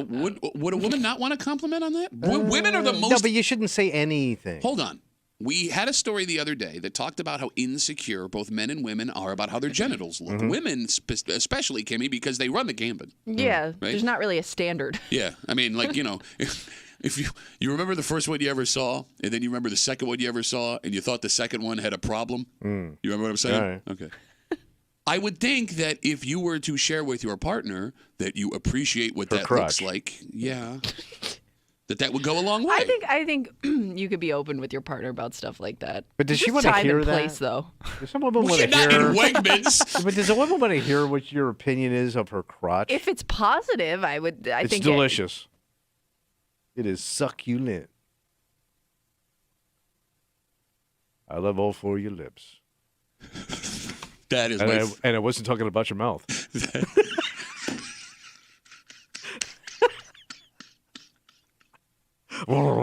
Stop it now. That's what she said. You made eye contact with me when you did that. I'm so disturbed. Oh my God. Oh, you got to sell the joke. Shut up. You knew how this was going to go. No! I don't Tommy's think we going to sit thought- here and be all polite about crotch You talk. didn't have to be polite. No, I didn't say crotch. I said, women are insecure about how their genitals look. We had a study And I don't the other day. understand Kimmy's why. slowly collapsing behind the board over there. Let's take a break. Look, the fact of the matter is, you don't get along as well with people as you think you do. I know I don't. I'm talking to you specifically, but even everyone listening here. And proof of that might be in this story that we have, because we don't have a reason why this alleged attack happened. But it involves two neighbors. Yeah. And can you be sure that those neighbors that you like and you think you get along with feel the same way about you? Oh. We'll get into it next in the break room on 96.5 WCMF.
They say for every action, there is a reaction. Ooh. Whatever happened here Yeah. happened because something else happened before it. But in this case, we can't be sure what that first action was. And even if there was something that caused this man to allegedly attack his neighbor in this way, you couldn't be completely sure what pushed this man over the edge to allegedly do what he did. And it's a lesson that we should all take notice on. This sounds bad. Oh, it's bad. You hanging out in the break room, Rochester's Classic Rock, 96.5. WCMF will jump right into it. Yeah. This story comes to us from Wayne County. What happened? More specifically, your favorite town in Wayne County, the town of Lyons. Oh, Lions. It happened a few weeks ago, but we're just learning about it today. Police were called to an apartment after they say a resident forced his way in to one of his neighbor's apartments and started going nuts on them. First, they say the suspect punched the victim. Then, they say he tackled him into a coffee table. Oh, like they do in the movies. Yeah, you got it. And all of this sounds really bad. Yeah. Until we get to the end. The suspect, according to police, allegedly tried to stab his neighbor inside his own apartment. So he brought a knife? That's what it sounds like. Okay. The victim was reportedly injured during the attack. We don't know how severe. Fingers crossed this person is okay. The suspect was arrested, charged with assault, burglary, criminal possession of a weapon, and menacing. He was taken to the Wayne County Jail. So in this story, Yeah. Tommy, there's not a single hint about what caused this neighbor to allegedly go on this rampage inside his neighbor's apartment. And normally when we see these, Tommy, there's a reason why. Yeah. Music was too loud. Somebody took someone else's parking Yeah, spot. it's an apartment complex, I'm Like they're guessing, right? the Yeah, last that's what it straw. says. Yeah. So here we're left to wonder. And the reality is, with someone who has it in them to allegedly do this stuff, maybe the victim had no idea what the suspect thought they did to deserve this. Because, Tommy, think of all the ways you can upset a neighbor living in an apartment complex without realizing you're doing it. Yeah. Right? And there's nothing that says this person who is going to attack you has to give you a warning. No. Right? no. Like, hey, I'm going to come stab you if you Yeah. don't stop. But to stab somebody, like to get to that point in a relationship with your neighbor where it gets this violent. And it does sound like if the allegations are true, they brought their own knife. It was BYOK. Right. Yes. You know what I mean? Mm-hmm. Do you think you know exactly how every neighbor feels about you? Yes. No. I can arrogantly say yes. You're an idiot. Because Yeah. I'm a great neighbor. Okay. Yeah, but everybody's definition of a great neighbor is different. Some neighbors might be offended that you don't want to, because you keep to yourself. Oh, yeah. There are neighbors that probably are like, what's his deal? Why doesn't he want to talk to anybody? He just goes inside and he keeps quiet. What's wrong with him? Eddie's ugly. Eddie's ugly. Like every neighbor holds you to a different standard, I guess. The phone number is 252-WCMF, and I really want you to think about that question for a second. Do you know exactly how every one of your neighbors feels about you? Because, look, we all want to think we're easy to get along with. Yeah. And you just heard Tommy. You want to think people like you. But that is never the case. And the fact of the matter is, whether you live in a house or an apartment or a townhome or whatever, your neighbors could smile and wave at you every day and hate your guts for something you don't even realize that you're doing. I will say this. I think the longer you live in a neighborhood, the more people don't like you. Oh, that's a good take, yeah. Because you start to grade on each other. 100%. And so, like, my parents had lived in the same neighborhood in New Jersey for about 10 years. And they were all about the same level of income, job, all that stuff. And my parents were really social, cocktail parties. But then after a while, they had a lot of falling out with the neighbors. They for one thing or another. And there was ones like I wasn't allowed to play with my best friend anymore. Oh. Bobby Mouthy? Yes, you remember his name. It was such a unique name. That's his legitimate name was Bobby Mouthy. And he was a junior Bobby Mouthy. And my parents, they were big drinkers and stuff. And my parents, they always go, they're the type of people that they don't leave till the bottle's gone. Ah. What, your dad said that? I Yes. know. So Bob and Carol Mouthy came over to the house for a cocktail party. Okay. And like for a bunch of people, and they were still there. It was like midnight. So my father, he always was a big stereo guy, he had a John Philip Sousa album that had the national anthem on it. He puts it on and starts to play it, like to get him to leave the house. And they were insulted. They never talked to each other again. Wow. And that was like a 10-year relationship. It just went down the tubes. I mean, I'm thinking, to your point, the longer you live there, if your kids are growing up there, the family dynamics are going to change. I mean, you may feel one way about that kid, and then all of a sudden he's speeding through the neighborhood. Yeah. 100%. Why aren't they parenting him? 100%. I think just with the way you're going to grow as a family or a human, you're going to grow apart from your neighbors. And when you live near someone, combined with the time, Tommy, that you bring up, you are exposed to every single thing they do. Right. I was never allowed to play with the DeMasi kids after a while because the mother let them run around outside in their underwear. And that's what I'm getting at. Yeah. It's only a matter of time before you do something, even if you don't realize it, because your neighbor may not be the kind of person that wants to be confrontational and just keep the peace, where you have done something to piss them off. And you also get to know them more and more. You know what I mean? Yeah. Like it just happens. And it's going to end badly. So with that being said, every single person listening to the show who hears this story out in Lyons in Wayne County about a man breaking into his neighbor's apartment, fist fighting him, tackling him into a coffee table, and then trying to stab him. A lot of passion there. Look, it may not get that far, but Yeah. everyone listening has a neighbor who they think loves them, who doesn't like them at all. And I have proof of it. That's it. Because you sat here, Tommy, and you go, I'm one of the rare people who I know all my Yeah. neighbors like me. Yeah. Tommy, what % of your neighbors do you like? Oh, all of them. I don't really know them. There aren't neighbors you look out the window and you go, ugh. Oh, sure. Okay. Or just think they're doing something suspicious. Or annoying. Of the ones that annoy you, how many of them know? Oh, they wouldn't know. I rest my case. Yeah. But I watch them.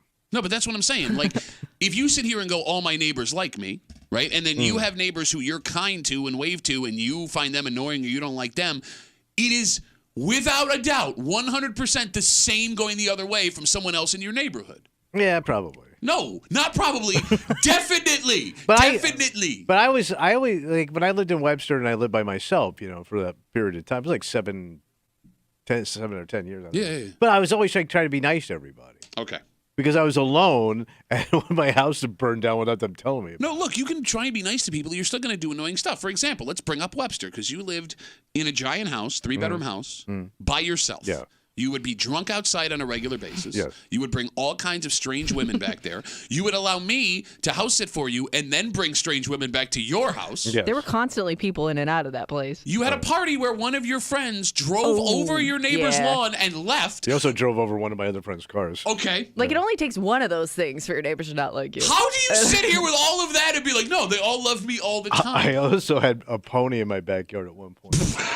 For just a Because day. why not? Why I'm not making it up. I had a pony in Why the did you backyard. have a pony? Because when we first moved in, second marriage, had the nieces and nephews, so we rented a pony for the kids because there was no yard. It was just rocks and dirt. Yeah. So I said, let the horse go back there and crap it up, so you can rent a pony for the kids. It was kind of fun. That sounds awesome. So, but I guess the neighbors didn't appreciate the pony back The pony then. in the neighborhood. Who don't like a pony? People Well, you that are- aren't playing with the pony? True. You are lucky because at least you moved into the house you're currently in, and I'm sure your wife at least tried to maintain a certain level of being a good neighbor before you got there. You talking about the Webster one? No, No, now. your current house. Oh yeah, she was set. She's like the queen of the neighborhood. No, but that makes you even more annoying because there's a standard that she set. She's friendly. She loves everybody. She makes cookies. She goes out of her way Yeah, to she talk does to all people. that stuff, yeah. And you don't. No. So, like, the expectation is, well, this person is going to be loud. No, oh, no, he's not. He's a dick. So, Yeah. bro, everybody probably hates you. And I'm not saying that to be mean because I'm someone who I realize my neighbors don't like me either. But here's what sucks: if you're quiet, that's less annoying than somebody's running their yap. I agree with you. So Yeah. I which I think sucks. But you may also offend somebody. I'm And- not talking to you. Yeah, exactly. All right, let me ask you a question. Yeah. Right? Because it is apparent to me, based on your immediate response, that, oh, yeah, of course, all my neighbors love me, that's important to you. You want those people to like Well, you. you need good neighbors are worth their weight in gold. Need and want are two different things. I need good neighbors. I want good neighbors. What? Would it bother you if you found out a neighbor you got along with was talking crap behind your Yes, back? Like, especially if I thought we had a good relationship. so if it got to you through the grapevine, It would piss me off. Wouldn't it piss you off? Like if you thought you were doing right by the guy? who cares? It would bother you that much. It would be a little bit. You're a very strange bird, man. And I can't tell if it's you or it's all guys your age, where you have no problem reserving judgment on everybody else. But if that same person who you were judging was judging you back, it bothers you. Yes. Yes. Why? Because my judgment is right. Yours is wrong. Because, like, if you both know that you don't really like each other, It eliminates that need to be polite. Yeah, but you got to do this like fake dance of getting along with people. Well, Just makes life easier. Yeah, it sure does. Look, I get it. When you don't know that you feel this way about each other, you're right. You have to do that. But if you're now both aware that neither of you want each other's company, I've just eliminated all of those awkward interactions every single day. That's a good thing. Okay, but sometimes you're forced to interact with people in a neighborhood. Okay. Just by living in a neighborhood. So Sure. like when I lived in Webster, I lived in that little private street, but it wasn't maintained by anybody. So we all had to get together and figure out how we were going to do like the road and the mailboxes and all that stuff. And some jackwad ran over our mailboxes. I swear to God, like we needed a UN summit to figure out a mailbox system for this house, and it was like a pain in the ass. Question What? about the story. Who ran over the mailboxes? The town of Oh, I just assumed it was someone leaving one of your parties. So no, but the town of Webster wouldn't admit that they knocked it over. So we had to say anyway. But like you had to like negotiate like a price on a mailbox. Like you had to like talk to people, and it sucks. Like just sealing the driveway was another issue. Like I had to like you always get like three people like yeah, well, go with whatever you want. You know, I need a couple of quotes. Like there's always quote guy. It's $100, man. What quote do you want? And that made you not annoyed. That made you annoyed with that guy. Yeah. But you were always polite to him. Right. He was polite. He was also something else that pissed me off about dudes. What? Fat, ugly, and smug. Like you can be fat and ugly, just know it. But don't come across, man, like you're Steve McQueen standing out there with your garbage gut hanging over your jeans. What? Kimmy, it's better than young Southern dumb. Okay. You know what I'm saying? I do. But you just sat here a second ago and go, all my neighbors love me and I love all my neighbors. And you just went on a rant for 5 minutes about what you hated about people you told them you liked to their face. Yeah, true. Does it help? No. If you live in a neighborhood, though, that just has one really bad neighbor. Yes, because it creates a common enemy. Yeah. And that's what I'm wondering. Like, if you live in a neighborhood where there's just one person that is just so obviously obnoxious and strange and rubs everybody the wrong way, I think you have a better chance of being liked by most of your neighbors because you're not that guy. And I had that in Webster. We had one guy that he was like fake rich dude. And everybody couldn't stand him. You mean like a guy who lives in Pittsford in someone else's house? Bro, you know the house I'm talking about. It looked like The Sopranos on steroids. It had every Italian thing in his front yard. 2 lit columns with lion heads. He did have that. And a running large like Roman fountain in the front yard. It was Okay, but other than his house, Hold was on. he also a dick?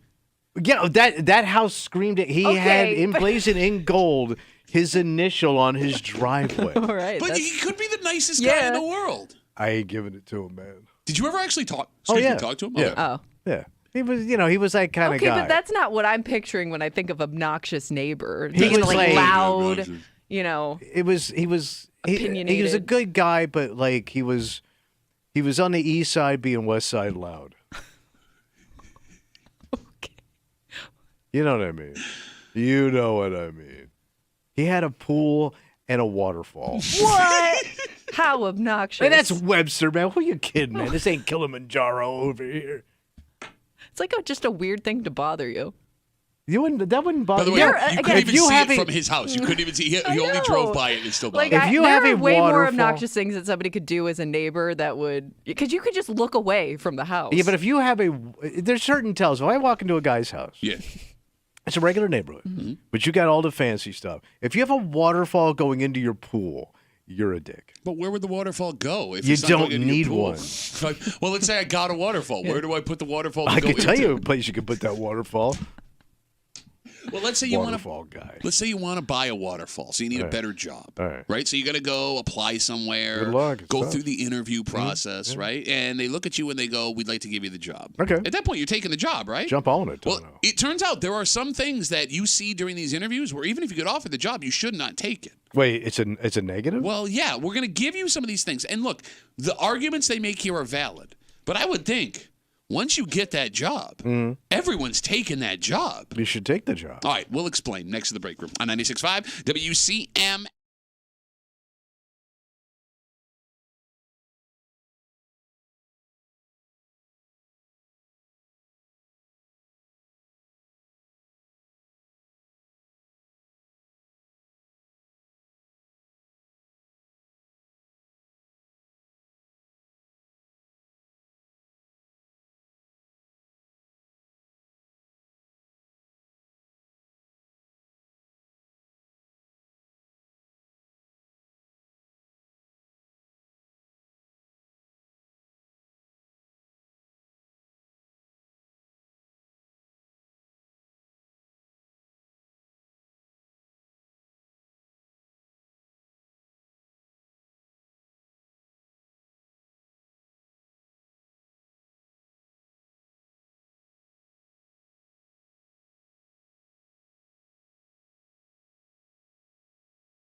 getting a new job is a big accomplishment, right? Sure. So you would think if you are offered a job after going through all the stuff they make you go through, you're taking that gig. Jump on it. But there are some folks right here to tell you, if you see specific things, Yeah. even if you are offered that job, you need to run in the opposite direction. Oh, some tells. You're hanging out in the break room, Rochester's Classic Rock, 96.5. WCMF, just after 8 o'clock, there are a couple of school districts in our area that are undergoing big changes to their identity. And it's because of a state law that was passed a couple of years ago. All right. I kind of thought this argument was over, that everyone's like, okay, this is what's happening now.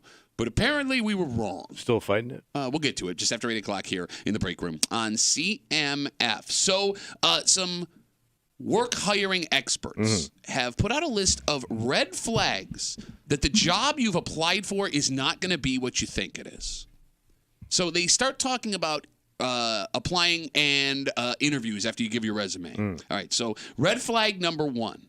The whole interview process seems long and overly complicated. Okay. Which, by the way, seems like every interview process everyone has to go through to get a job now. Yeah, because there's so many regulations. Yeah. And half the time, I guess you wouldn't know that until you're like midway through, right? And it's like, is this thing ever going to end? Yeah. You may not know that up front. So these experts say it's a sign the company's not very organized, and if they don't value your time now, once you're hired, it's going to be even worse. Oh. Second red flag, Tommy.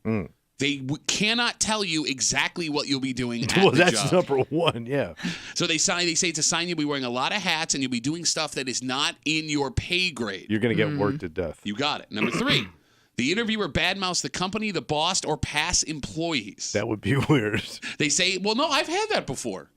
Like they're bad-mouthing the place you're trying to get hired. Not the company, but like a boss that they have or someone yeah. that's worked I there have before. too. Yeah. And it's usually the person who had your job before you. Took the job. And they'll tell you like why that person's not there anymore. And in a way, it's bad mouthing the person. Yeah. These experts say it's a sign the morale at the job is low or there's a lack of trust amongst coworkers. And finally, the biggest red flag they say is if they heavily emphasize how much of a family they are at this job.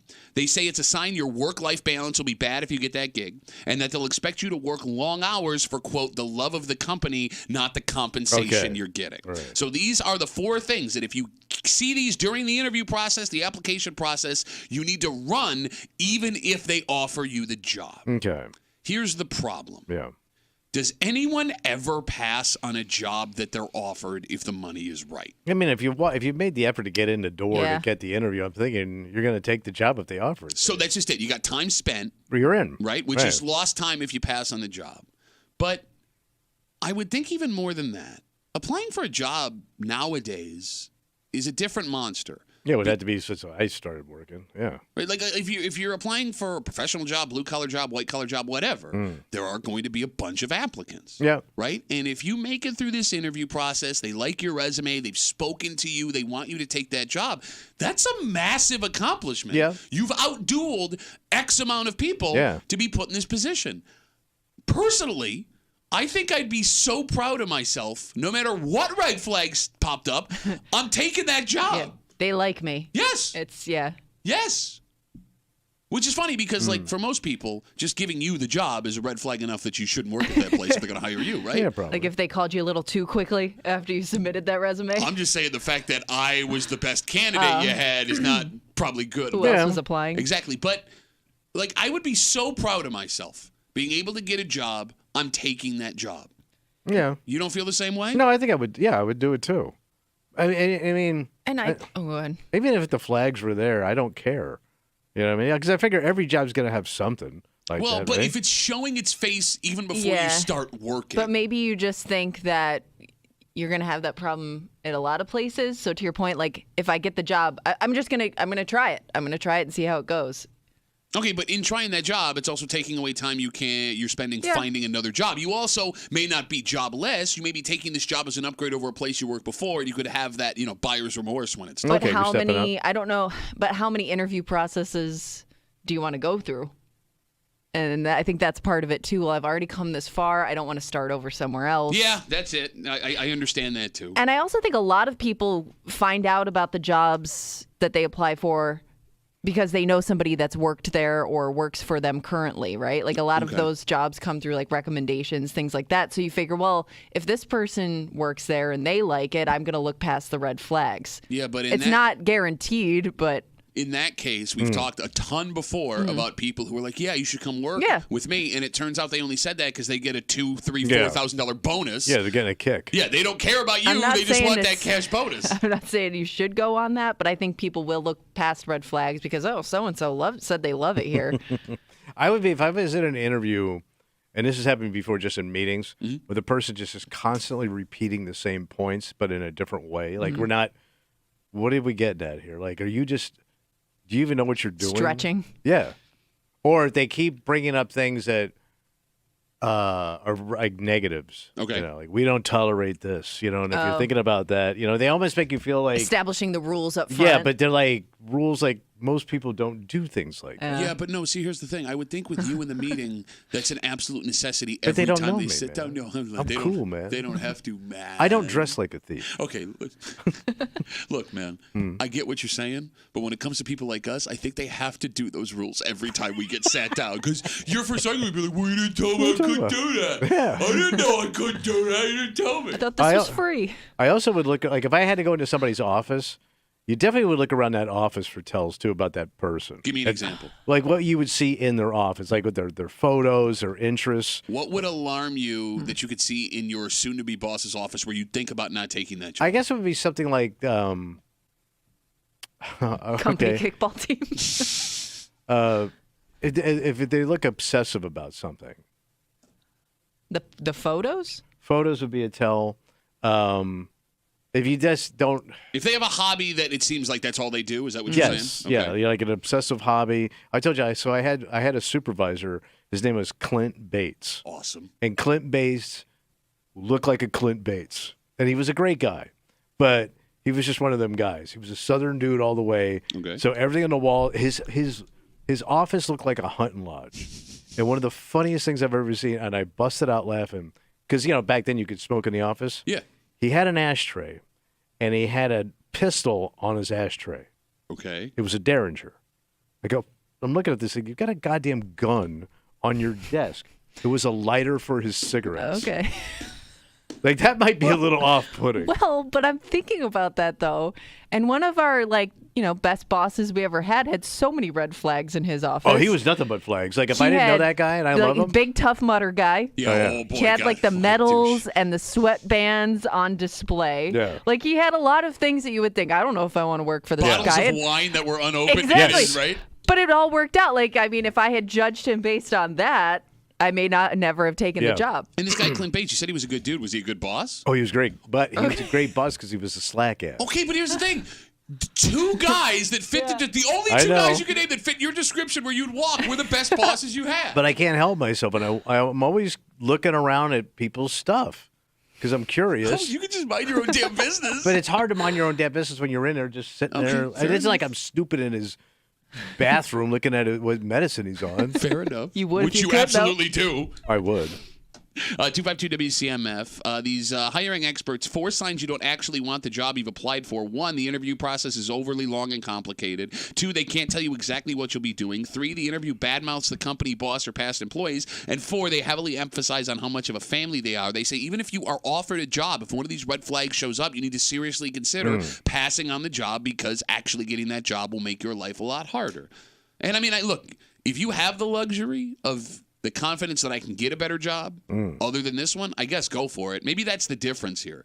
I would be worried that there's nothing better waiting for me. Okay. You know what I'm saying? What if you go in and they're telling you, the company's here, but we're trying to get it better, which is normal. But let's say there's, they're bankrupt, they're busted, they have problems, and they're trying to improve. But you're walking into a bad situation that they're trying to improve. Well, isn't that why? Dishonesty.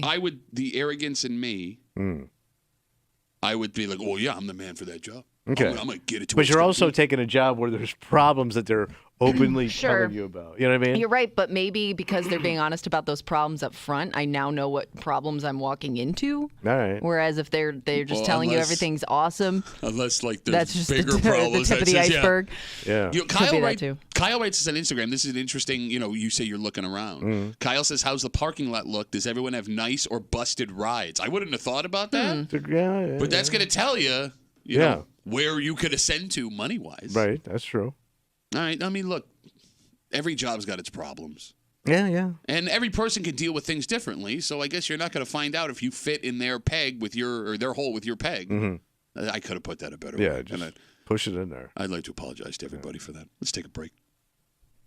There are several school districts in our area that are going through a big change. One specifically that approved theirs yesterday. And there was a lot of controversy that came with this. I don't know how much of it was legit, how much of it was manufactured, but there was a couple of places where it got heated, Tommy. Yeah.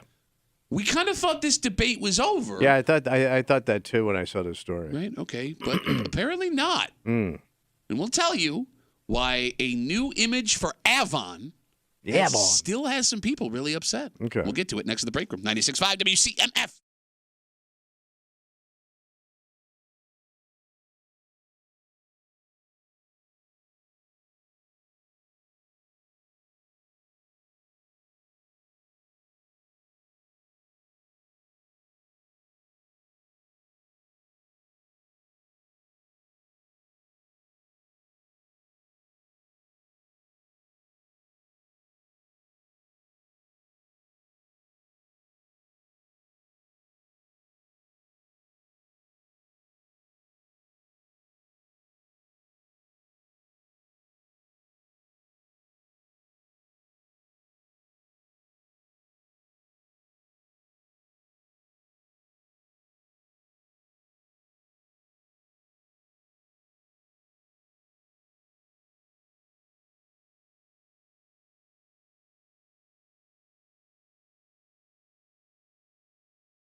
A handful of school districts across the greater Rochester area are all in for some big changes. Okay. Nothing that affects grades or safety.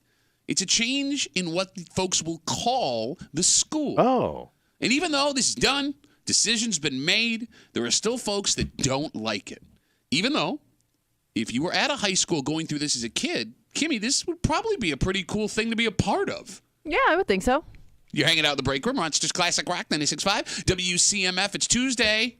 Mm-hmm. We're just about an hour away from everyone's favorite break room game, Where They Whining. Exciting. So come back in about an hour or hang with us because we got fun things to do too. Oh, so good. Yeah, and we get you Where They Whining just after 9 o'clock here in the break room on CMF. Story on 10 NBC last night. What are they saying? The Avon Central School District, according to the story, has officially changed the name of their school mascot. Oh, all right. Just a little guy running around. Yeah. Or the name of the school, what they call their thing. So back in April, the state of New York banned all school mascot names, public school mascot names, and images associated, with Native Americans. It affected a few schools in our area, Canandaigua being another one.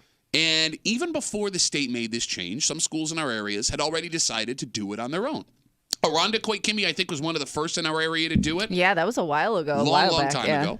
Avon, who is giving up the Braves name, will now be called the Riverhawks. Okay. I like the Riverhawks. I didn't know that was an actual bird, but okay. Seahawk, Riverhawk, Ocean Hawk. Well, he's a hawk. There's a hawk for every body of water, Tommy. And kind of thought this would be a pretty open and shut idea, right? But it's not keeping some folks in Avon and a lot of folks in these other towns that were forced to make the change from still voicing how upset they are that this is happening. Okay. They don't want to lose their school names. They don't see the issue keeping the old one. And their argument is that this policy is altering the history of their town. Oh. The phone number is 252-WCMF, 252-9263. Is it surprising the amount of people that are getting so upset with a high school mascot name change? No. It's not surprising? No. People don't like change. They don't like things pushed on them. Okay. They don't see why this is an issue, why you bother them. But have you ever thought about the name of the school before? Like, was it ever top of mind? Probably not, right? Especially if you don't have kids that go there, right? Like, how often are you thinking about the school mascot, your local school mascot? Well, I would assume, Kimmy, that most of the people that are upset are either graduates of this place or had kids that went some there connection at some point, to right? it. But again, like, does it any change to the school? Are you that involved in it, anyways? There are those people, Kimmy, that show up to every school board meeting and scream their heads off. But I always thought they have, to your point, have like a kid there or some stake in the game. Whereas, like, if I'm not really connected to that school anymore, I don't care. Along the lines of that, even if you're at the school, I mean, outside of being a kid, because, that's your life at that point. Yeah. I didn't know that people cared about the names of high school mascots at all until this whole thing started. Until somebody put it on the radar. Yeah. Right? Like, because, Kimmy, you brought up a good point. Like, before they said we want to change the mascot, did you think about the mascot at all before? Right. Right? Like, I mean, I don't. And I do wonder, too. I know, like, some of the names that have been changed may have been connected to the town history, but what is the percentage that actually are, as opposed to the ones that were just like, we're just going to call this fill in the blank name? And even if it was, it doesn't change the history of the town. Right. Like, that thing still happened there. The ones I'm always find funny are the ones that are people are fine with. Like devils and red devils and stuff like that. Like you went for the worst person on the planet, right? The devil. Sure. And you made him red, but he really stands out, and you're fine with that. But again, like everybody loves the devil. What's he ever done to anybody, right? Throughout history, the devil's just a good guy. But like along the lines of Kimmy's point. That's a good point. I don't care. The people in the town don't care. Who Blue cares? devils, red devils. I don't know. It seems like one of those issues that even if people were bothered by the change, you would keep quiet because you don't want to look like you're still living in a high school as a grown-ass person. Yeah, True. Right. And don't get me wrong. I get the nostalgia. And to your point a second ago, I understand getting older and being upset with the world changing around you. But, like, aren't there way more consequential things than the name of the mascot of the high school you graduated from 20, 30, 40 years ago? Oh, I hope so. But, you don't want to deal with those serious issues. So let's get pissed off at a sign. But you don't even have to deal with those serious issues. You can just not get pissed at the mascot. Yeah, true. Because, like, Tommy, some of these districts that made the name change, it got really nasty. Heated, right? Lancaster, for example, just west of us, between here and Buffalo, they changed their mascot name to Legends from Redskins. Yeah. And when they did that, all the way back in 2015, folks who lived there and graduated from that school showed up at several school board meetings and went off on each other. We played audio when it was all going down, and we couldn't believe what we were hearing. Yes. And it didn't matter. The name still changed. But that file footage of those people screaming in those school board meetings, that lives forever. Oh, sure. You could Especially Google now. it. Yeah, you could Google it now if you want to. Does anybody ever ask how the kids in the school feel about this stuff? No, probably not. I would think just because, like, to your point, like, there were some very unoriginal names, like, back in the day, like, where you probably shared the same name with multiple schools. So I would think as a kid, if we had the opportunity to change it to, like, whatever we want or got to vote on a certain amount of names, like, that would be awesome. So a lot of these schools, You have to be a part of the change. Yeah, a lot of these schools use the kids to try and come up with a new name. And But you can only use fart so many ways. the farting farters. Yeah. Like, I was thinking back last night, like, 14, 18-year-old kid, if you're playing sports or involved in school, like, that's your whole life. That would be awesome. Yeah. You get to name the school. Yeah, I mean, look, at your... The red farts or the blue farts. The red farts. Or the fighting blue farts. Red farts, bro. No, but, like, at that age... You think you're having a lasting impact on the school. Yeah, okay. Right? Like, at 15, you're going to be like, oh, our legacy's going to live on forever. Class of 2004 rules. Like, it matters to them. Yeah, it does. Yeah, it's their whole life. It shouldn't matter to you at 30, 40, 50. Right? Like, think of how many kids in high school hung upside down off a railway passage just to spray paint, like, class of 99. Yeah. I'm also thinking, like, how many kids want their names changed just because, like, the mascot's simply, like, outdated at this point? Or just, like, not cool anymore. Like, maybe it was cool in, like, 1950, but is it still cool now? Why? I mean, what's the lamest high school mascot that's left in, like, the greater Rochester area? Because, like you said, they're all pretty standard. Like, Victor's the Blue Devils, right? Yeah. Like, there's a ton of Greek mythology. All the Greece schools are named. The Spartans out in Gage Trilai. Churchville Trilai is the Saints. Okay. Right? I don't know. I just figure eventually all schools are just going to be called War Eagles. That's it. And then somebody's going to do something terrible to a War Eagle, and we'll have to rewrite that. 252-WCMF, 252-9263. We're talking about the Avon School District. Yesterday, they made it official. They are changing their school name from the Braves, the mascot, to the Riverhawks. And this is coming after the state of New York a couple of months ago made it mandatory, no more Native American imagery or nicknames for any public high school mascots. But people in Avon, along with folks in Canandaigua, folks out in Lancaster, other places that had to change, are still very upset about it. And they argue you are changing the history of our district, of our town, the fabric of our community. Let's talk to Peter. He's on CMF. Hey, Petey, what's up, buddy? Hey, so there is one lame one left, and I am ashamed to say I graduated from there. The Odyssey Snow Leopards. Oh, I forgot about the snow leopards. It's unique, though. There aren't any other snow leopards. No, but it also doesn't have anything to do with the ancient Greece, which all the other schools You're right, in Greece you're right. do. Or It's anything not around fit. here. Yeah. Do we know why they call themselves the snow leopards? I graduated from there, and I don't know why they called them the Snow Leopards, while Greece called every other one by some methodology freaking character. Yeah, what the hell was that idea? Trojans, Spartans, leopards. I don't know, but could you imagine being on a wrestling team and have to wrestle against a school called the Red Farts? Yeah. I'd be more alarmed to wrestle against the snow leopards, personally. I would take the farts over that, Pete. Thanks for the call, man. Have a good rest of the day. We got Facebook messages coming in. You can always get us at WCMF for the Break Room Facebook page. Blake writes us, you say mascot changes are no big deal, but what about the people who got those mascots tattooed? Now you have something that doesn't exist anymore on you forever. But I would say again, make your tattoo more unique. Because but also kind of lame. I think a simple solution to that What? is don't ever get your high school Yeah. mascot tattooed on your body. Blake, did you get a high school course I did. tattoo? Okay. Kimmy, does every high school have at least one kid? Okay, but I will say, of all the high schools, I've seen so many Aquinas tattoos. There's a ton of them, and there I'm ashamed are of all so of you. many. I'm ashamed of all of like you. that's the one that I see them. I would say like that's the only one I think I've ever really seen, or at least stood out to me. I mean, McQuaid's probably got a bunch of them too. Maybe. Right? I don't know, but why? Why did you get your high school mascot tattooed on your body? Well, they're private schools. You pay a lot of money to go there, and they're unique schools, But you still have to especially tell McQuaid. people this is my high school mascot. How do you? you Yes, know? yeah. How do you explain that to someone who you meet for the first time without looking like the saddest person on the planet? I guess I wouldn't even know what it meant until I asked. But then you would be like, "Oh, That's my high school, man. I'm done talking to you." All right. Every high school class has to have at least one kid Yeah. that tattooed that Probably. mascot on their body. Because, and look, I And think it's probably one of their first tattoos. I hope. we would have to be because you're Yeah. you're 18, right? You just Yeah. turned 18. All right, here's the new rule. Right. Because I know this whole discussion about the mascots and changing them, it came from New York State mandating Yeah. something that people didn't like, and they don't like people pushing into their lives, Mm-hmm. right? I would be okay, however, if New York State made a blanket law, no one is allowed to get their high school mascot tattooed on their body until they're 30. At that point, All right. At All that right, point, you you're can far make a enough sound away. decision. Yes, Yeah. exactly. If an 18-year-old kid walks into your tattoo shop and goes, "Give me the snow leopard right here," you send that kid home, you monster.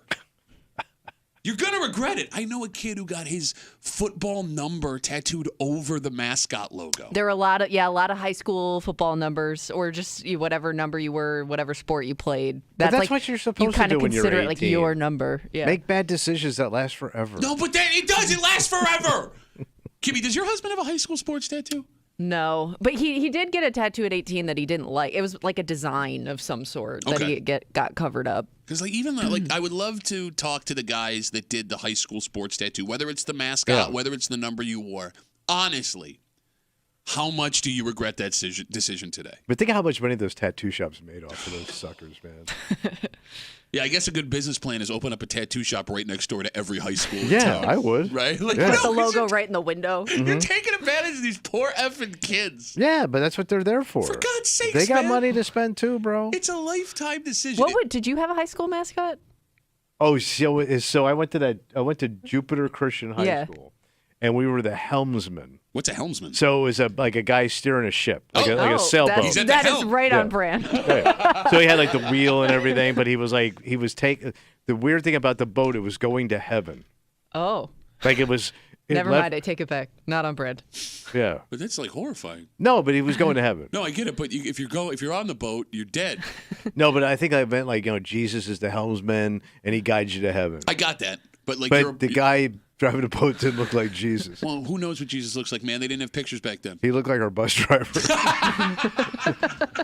We got Facebook messages coming in again talking about Avon, the Central School District. Yesterday, they finally make the decision. They have their new mascot name. They had to change it after New York passed that law. No more Native American imagery in high school mascots. They are now the Riverhawks. A hawk.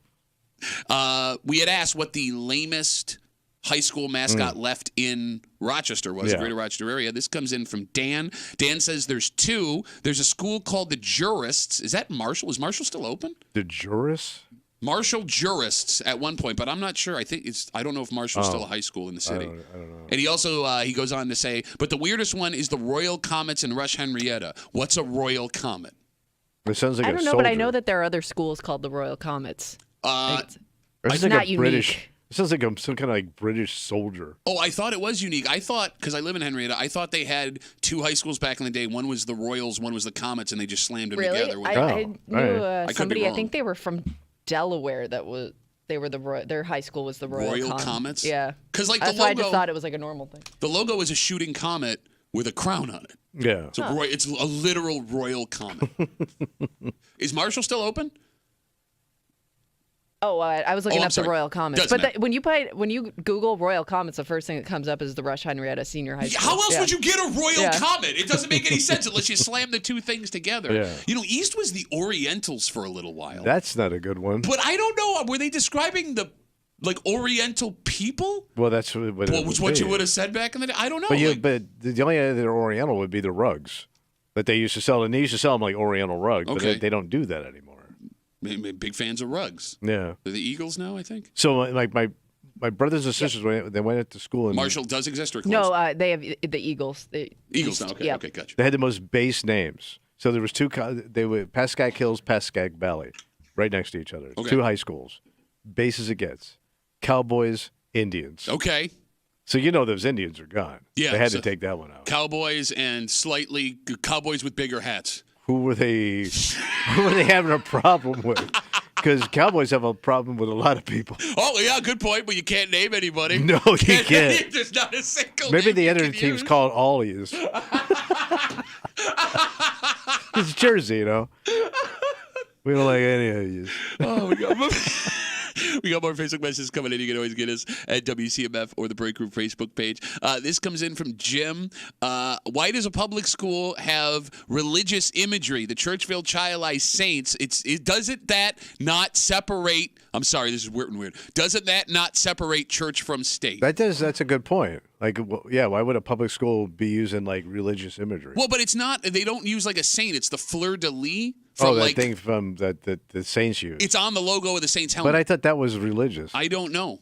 It looks religious. I don't know. It's all fancy. I don't know. But so wait, we went from people upset about changing names to people now arguing we should change more names in the defense of not changing the names. And to your point earlier, maybe we should stop naming things. Maybe you don't need a name. Maybe you can just be the high school. Well, just maybe the high school. Maybe you could just be Hilton. Team 1, Team 2. Yeah. I don't know, just name them after animals. You can't go wrong with animals. No, until they attack somebody. Well, it's not the animal's fault. It's just being an animal. Well, you think people are going to be offended because a bear ate somebody? Yes. Depends on who they eat. All right, so that's animals and trees and stuff. The Churchville Childeye trees and stuff? Yeah, I don't know. Well, like Stanford's the cardinal, but their mascot is a tree. Yeah, it's like a pine tree. Yeah, right? but it's not. The fighting pines. They're not the fighting trees. They're the cardinal, the color. They're named after the color. All right. All right, we have our answer to our East High question, and then we'll move on here. 252 WCMF. Dave, what's going on, buddy? Hey, Duffy, I can tell you why the East was called the Orientals. Okay. Okay. It was back when there was East High and West High. West High was the Occidentals. East High was the Orientals, and it dealt with the basically the orientation East and West. Makes sense. That makes perfect sense. So it wasn't about culture. Nobody knew that, and everybody thought it. I went to East in the '80s, and everybody thought it was because if you look at the mascot on some of the logo stuff, it had nothing to do with the compass. No, I mean that makes perfect sense. I remember looking at that as a kid, and even at that time in the early 2000s, nobody talked about this. It was like, hey, how is that a thing? Is that a thing? Hey, look, I'm not smart, but that seems like a problematic issue over here. Hey, Dave, thanks. We thought it was problematic in the '80s too. Dave, thanks for the call, buddy. It sounds like a high school that was named by everybody's grandfather. I remember them during the war. Let's take a break. There was a woman, speaking of West Side areas. Oh, West Side Mama? She's upset, man. She's really upset. What happened? Well, you'd be upset if this happened to you, too. She's just hanging out at her house. One day, she gets an email from her insurance company, and she was looking at something that alarmed her. Oh. Well, she didn't know that her insurance company had this kind of power. What are they going to do to her? It's not what they're going to do to her. It's how they got the information before they told her what they were going to do Kind to of a her. harsh delivery. Yeah, and Kimmy, but who knew that they were allowed to just do this whenever they want? Yeah. We'll tell you what happened next to the break room on 96.5 WCMF.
Folks are watching you, man. Whatever. In ways you don't even understand, man. And it's something one homeowner from the West Side discovered completely out of nowhere. What happened? Even more strange, Tommy. Not only is this 100% legal, it could be happening to all of us right now without having any idea. Oh. You're hanging out in the break room. Rochester's Classic Rock 96.5. WCMF story on 10 NBC this week. Terry Erickson, she lives in Spencerport. She lives in a nice wooded area. And just before Christmas, Terry got an email from her insurance company, Nationwide Insurance. Oh, they're on our side. That's what they claim. But In this email, there were satellite pictures of her home. satellite pictures? And the images, according to Nationwide, showed her that her roof had some problems that they demanded she fix. In the picture of her home that they took without her knowing, there are arrows pointing to parts of her roof where they say these are problems. Okay. And they told her if she doesn't get the roof repaired, she could lose her policy with the company. So they want her to pay for it Yes, because they don't want to pay for it if there's a problem. you got it. Okay. Terry was shocked by a whole bunch of stuff in this email, but mostly that her insurance company had pictures of her home that they took without her knowledge. So 10 NBC did some investigating because, if you got a good question, they're going to answer it for All you. right. Nationwide says it uses third-party companies to get these pictures. And it turns out, Tommy, not only is it legal, it's, quote, not uncommon. And companies will use satellite imagery along with drones to monitor your house. Did either of I you had know no this was a idea. thing? No. Like, I thought that somebody had to come look at it themselves. I didn't know they could go based on, Drone drone footage. image. Yeah. Because what if you're outside doing something private in your backyard? Thank you. Oh, that's a good point. You got a big privacy fence. You're Yeah. naked, strolling around your backyard, and Right. all this stuff. It's an old drone. You try doing drone sound effects. It's very hard. Thank It's you. also so. I can understand somebody being offended by it because it's like they sent me a picture and said, "Hey, your house is going to crap. Go fix it." Which I kind of thought you had to cover because, again, you're my insurance Right. company, right? Right, Like, yeah. I mean, thought that's how this worked, but I'm dumb. So here's where it gets really interesting. What did I say? 10 NBC did some more digging. It turns out not only is this 100% legal for insurance companies to do in the state of New York, They can just map your property. the state says it's routine. So we've all been mapped That's what it sounds like. Yeah. How often is this happening? on a clear day. And why the hell are most of us just hearing about it for the first time? Because they didn't want you to know about it at all. But I guess I've never heard. Not that you have this conversation often, but I've never heard of this happening to anybody I know. Right? 252 WCMF, 252-9263. Is this happening? And, you bring up the point, Tommy, they don't want you to know. Well, eventually, if there's a problem, like what would happen with Terry out in Spencerport, they're going to have to reveal Right, but that they've done this. So, like, the only way for them to collect or make sure their policies are in order is to show you, hey, listen, well, you weren't paying attention. Yeah. We took a big picture of your house via a satellite or a drone that we sent up there without your permission. So does that mean that anyone is allowed to take a picture of my house? Well, how? I mean, they would have to have access to all this technology. A drone is not expensive. What if Oh, they just true. took a picture of your house from the sidewalk? Yeah, like Well, they're that's- saying- yeah, there's nothing you can do about drive that, by I and take guess. a picture of your house. well, but that's legal? So Why if someone's not? standing in the street and takes a picture of my house and whatever's in the picture, that's not illegal? well, I wasn't wouldn't there? assume why it would be. What's Private property. but Private property. I could see it. Okay. I'm not on your property. Yeah. I'm guessing you probably can't do anything about that. Okay, but if I walk naked past my window and they take a picture of that, that would be peering in my windows. That would be illegal, right? Not necessarily. Because I'm not peering in, I'm on the outside. All right, let me ask a question. Let's say I have a house that butts right up to Right the on street. the street. Right on the street. And that's very typical in this town. Sure, yeah. So I can look in somebody's window from the street. Is Right. that illegal? Probably not. Well, no, that would have to be. I'm looking in Yeah, somebody's yeah. windows. No, but I'm standing on a sidewalk. Yeah. And I'm looking into Watching your the house. girls go by. Yeah. But what law are you breaking? I mean, it's private property. Don't I have an expectation of privacy You inside my do, own but I'm home? not on your property. Peering in means I'm like up by the sill looking in. Well, but let's say it's right on the street. I can look in there. Hey, what But you it's an doing in there? apartment complex or anything else. All right, let me ask you this question. Right. Let's say I'm on my property and I got a telescope. Funny you bring that up because that's a big hobby in New York City. Pervs. But it is. Like people get telescopes just to look in other people's apartments. And they do it like no big deal, and that's perfectly legal. Are you sure that's legal? Yeah. That How are you cannot be gonna? legal. How are you gonna stop me if I'm in a building and you're in another? How would you even know what I'm doing? Okay, not that you can stop it, but there should be a law against you being legally able to Close look your in blinds. my house. Oh my! I can't afford blinds. You see how expensive those blinds are? God, put a sheet up. No, you're gonna make fun of me. Call me busted. Say I can't win here. I mean, I guess with this new technology, they might have to write some rules, man. Because to your point, like if you just want to fly a drone over somebody's house and start looking around, if you got a pool and you're half naked back there and somebody's looking at your old lady in a bikini, that's going to piss you off. But we're not sure that is legal. Like, does the insurance company have some special kind of pass where they're allowed to do this? Whereas, like, if I owned a drone and I flew it over your house, I would be arrested? But the insurance company isn't doing it.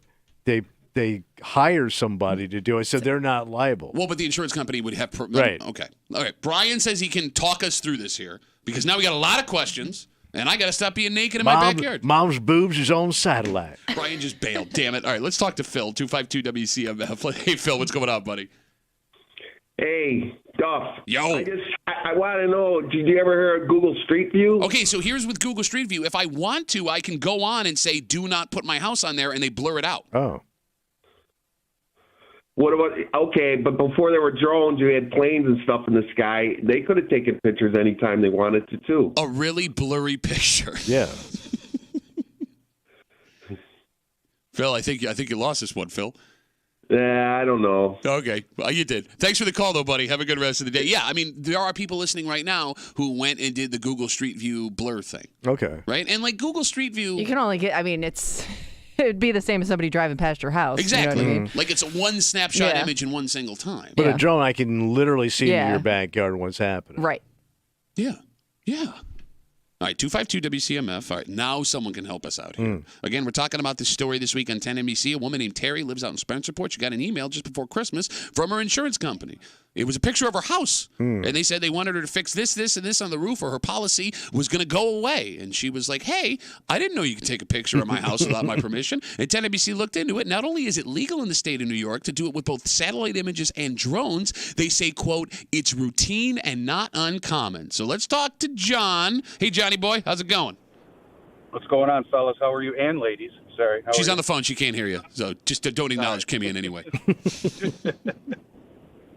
So I work for an insurance company. We utilize this technology most of the time once a claim has been filed when it comes to the drones. Okay.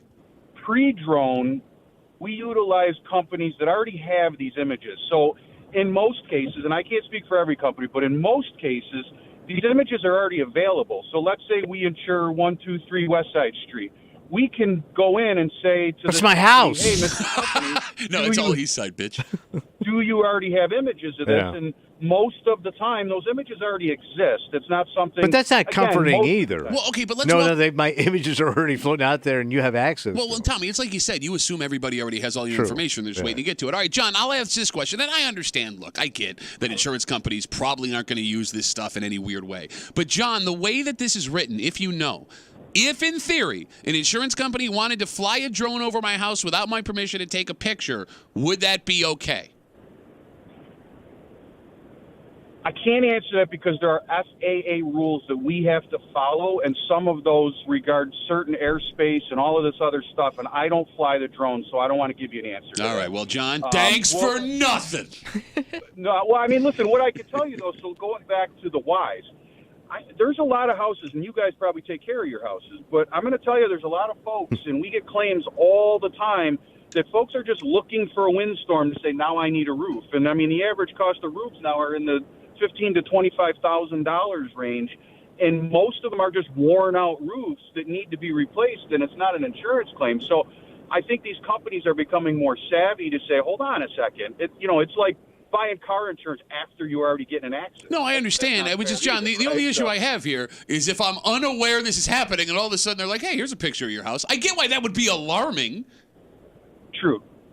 Johnny? Yeah, I get it. John, thanks for the info, buddy. I really appreciate it. Take care, guys. All right, there goes John. Don't know nothing about drones. All right, somebody sounds like they do, though. Yeah. Oh. 252. A droney? Oh, yeah.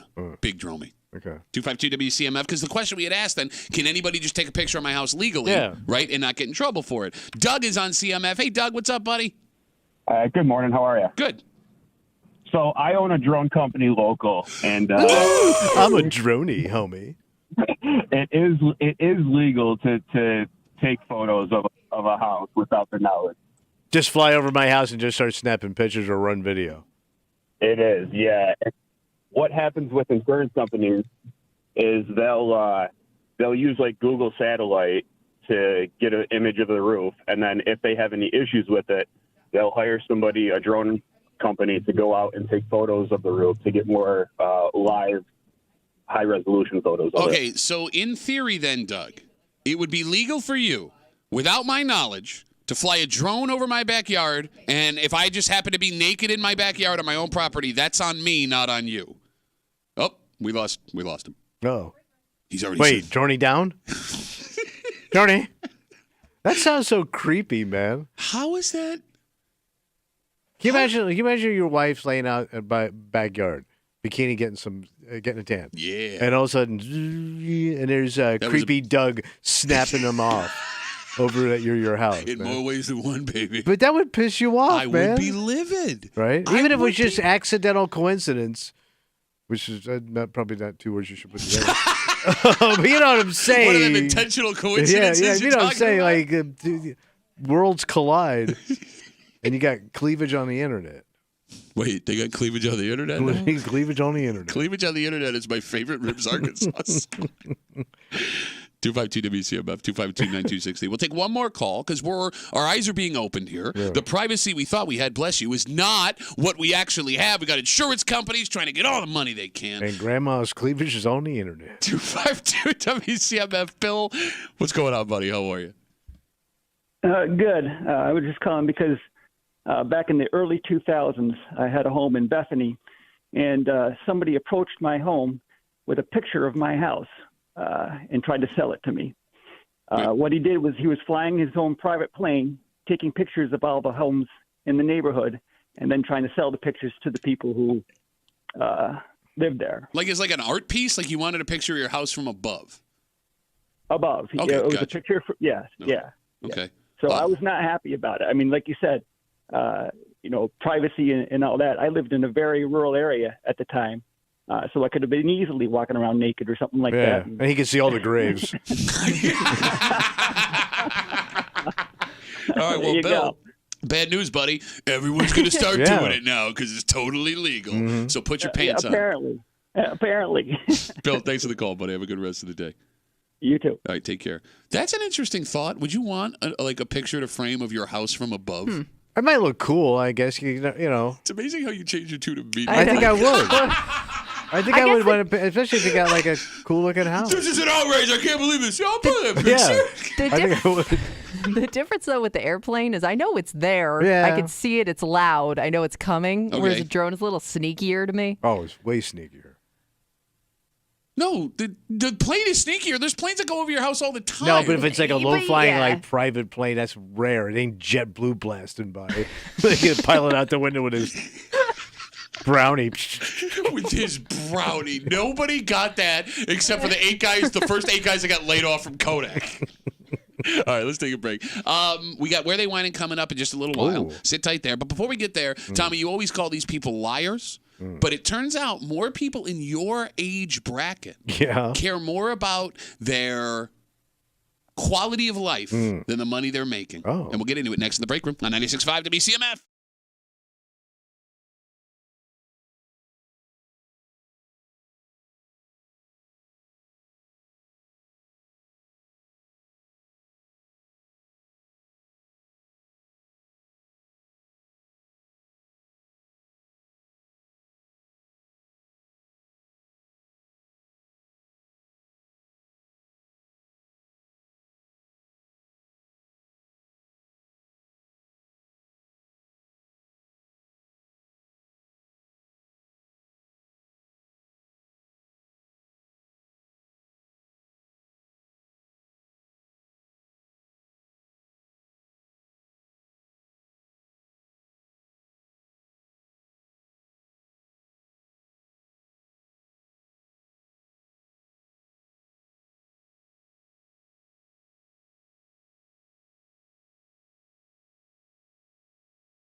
For the first time in American history, What happened? more people say they care about their happiness than they care about what they make. You're hanging out in the break room. Rochester's Classic Rock 96.5 WCMF. Just give us a second here. I know you guys are waiting to line up. Where they whining? Coming up in just a couple of minutes here in the break room on CMF. So over 6 in 10 Americans now say they would take a job that made them happier over a job that would pay them a higher salary. Long story short, they'd be willing to take less money if the job they made enjoyed them happy. Yeah, if they enjoyed the job more, fulfilled, gave them a better work-life balance. Over status, finances, and achievement. Yeah. And you say, what a load of crap, man! If you looked at Americans, man, we buying and lying. That's all we do is buy and we lie. So here's what's interesting. What? You've been saying this for years, because every year that number of people that would rather be happy than make money creeps up. And again, this is the first time it's been more than the majority of Americans. People in your age bracket were way more likely to say that they would rather have a job that was fulfilling over a job that paid them more. And you want to know why? Why is that? Because now they're getting a Social Security check coming in, and they've saved a little bit of money. So they've already banked all the BS that they needed to live. Now they can go, it's not all about money. Okay. Now you're looking more for fulfillment than money. Yeah, because it's so easy for a rich person to say, it's just money. Yeah, all the money you got. I may have misinterpreted.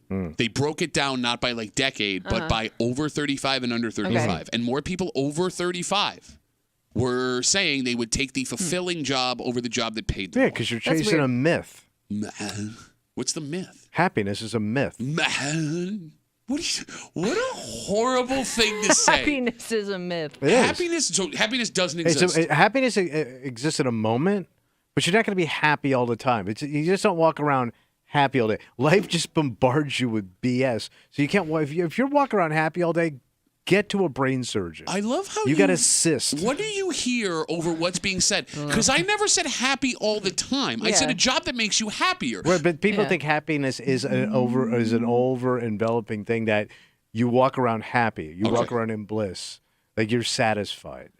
But some jobs would be more satisfying than others. And here's the thing. You're right. There's no such thing as constant happiness. But if you have a job that bothers you despite the money you make, there is a such thing as constant dread. There is such a thing as constant stress.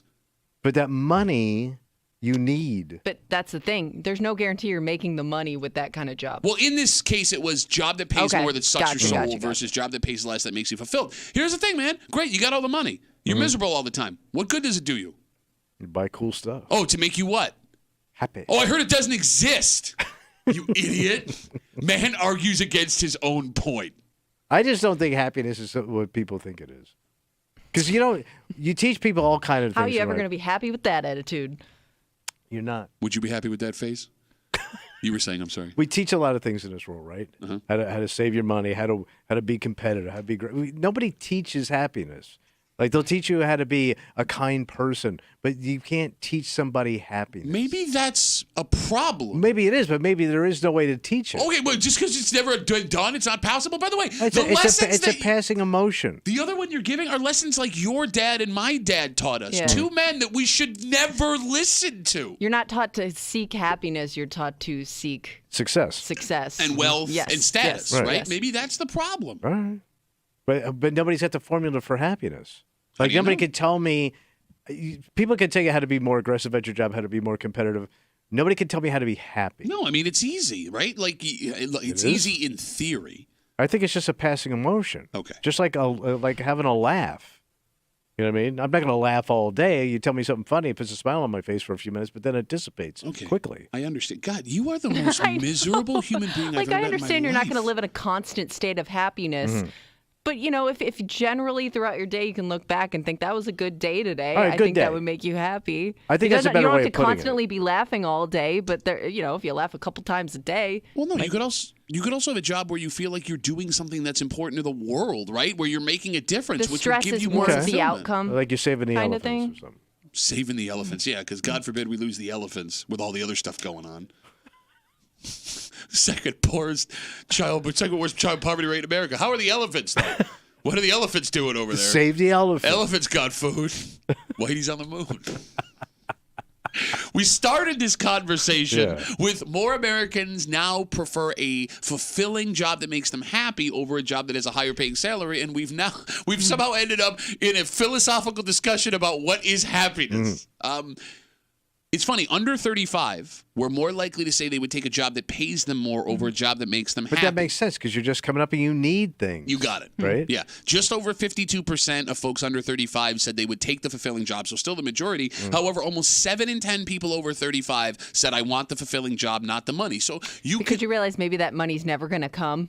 Is it being cynical? Because now it's like, well, you know what? I'm never going to be rich. You get to an age where you realize I'm never going to maybe achieve what you thought you would financially. So you just think, well, if I'm going to be doing this forever, I want to at least enjoy it a little bit more. All right, so both of you guys have a cynical view. Tommy's cynical view being that people at a certain age have money, so they're just lying to themselves about how important it is. Kimmy's cynical view being, well, I'm never going to hit my goals anyway, so what's the point? It's also possible once you've hit 35, 40 years old and you've run that rat race and maybe accumulated a little something for yourself. All right, so that you can take that off your plate. Or no. What I'm saying is it didn't make you as happy as you thought it was going to. It's like the philosopher Biggie Smalls once said. What do you say? More money, more problems. Okay, there you go. Yeah. Right? More stress.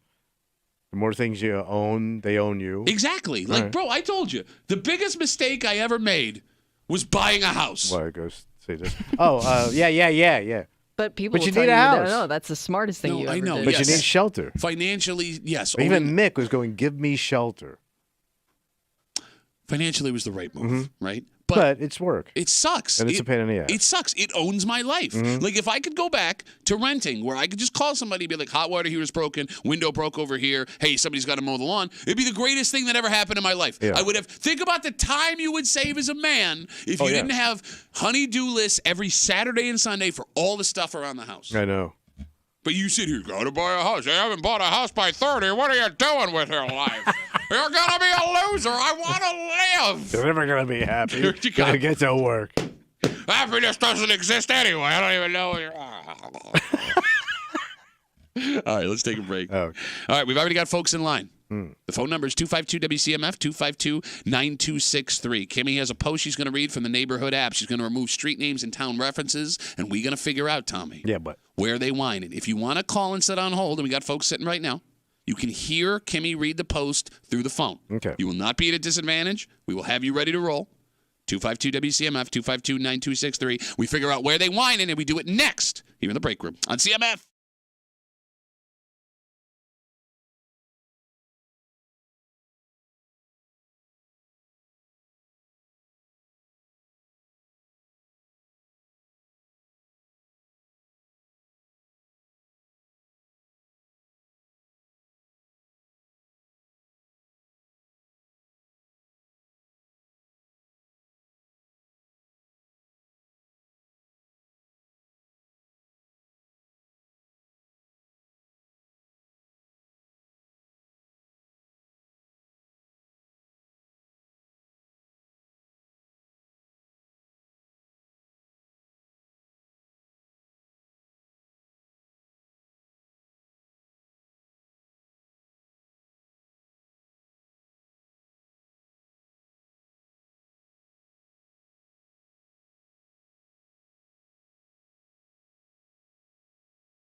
It's that time, everybody. Let's do it. Tuesday, 9 o'clock, and everyone who knows anything about Rochester is ready to roll. Let's rock, buddy. All right, you've gone super cold. Yeah, but now I'm due. You've okay. You keep saying that, and then you keep blowing it. Double superler do. Double superler do. Supler do. Yeah. Supler do sounds like a crappy Midwestern rock band from the 80s. We're Supler do, thank you. You gotta get out the breaker, Rochester's Classic Rock 96.5. WCMF. We got folks on hold right now. The phone number is 252-WCMF, 252-9263. If you want to get in, we'll give you the rules real quick. Okay. All right, here we go. Kimmy's got a post from the neighborhood app. She has removed this town names and street references, or vice versa. You get what I'm saying? Mm-hmm. She's going to read it out loud. Everyone that can hear us, including Tommy and myself, we're going to listen. You have to listen. Because there are little clues in here about where this went down.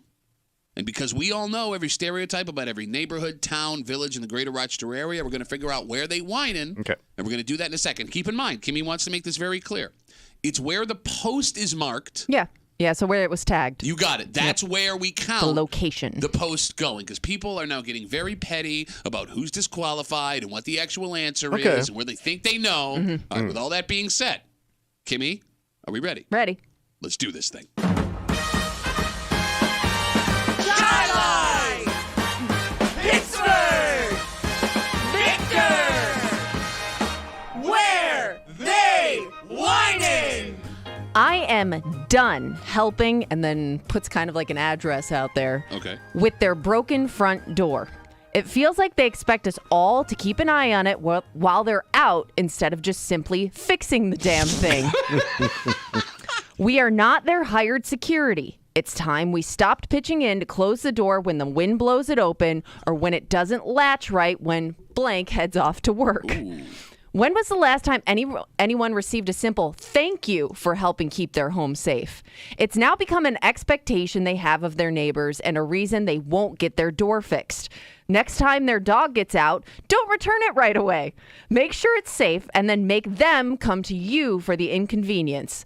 Based on the new SUV she drives, I'm guessing they have money for repairs. They're just ignoring the problem. This isn't the way the world works. Don't take advantage of your neighbor's kindness. From now on, if you go shut their door for them, just know that you're being an enabler.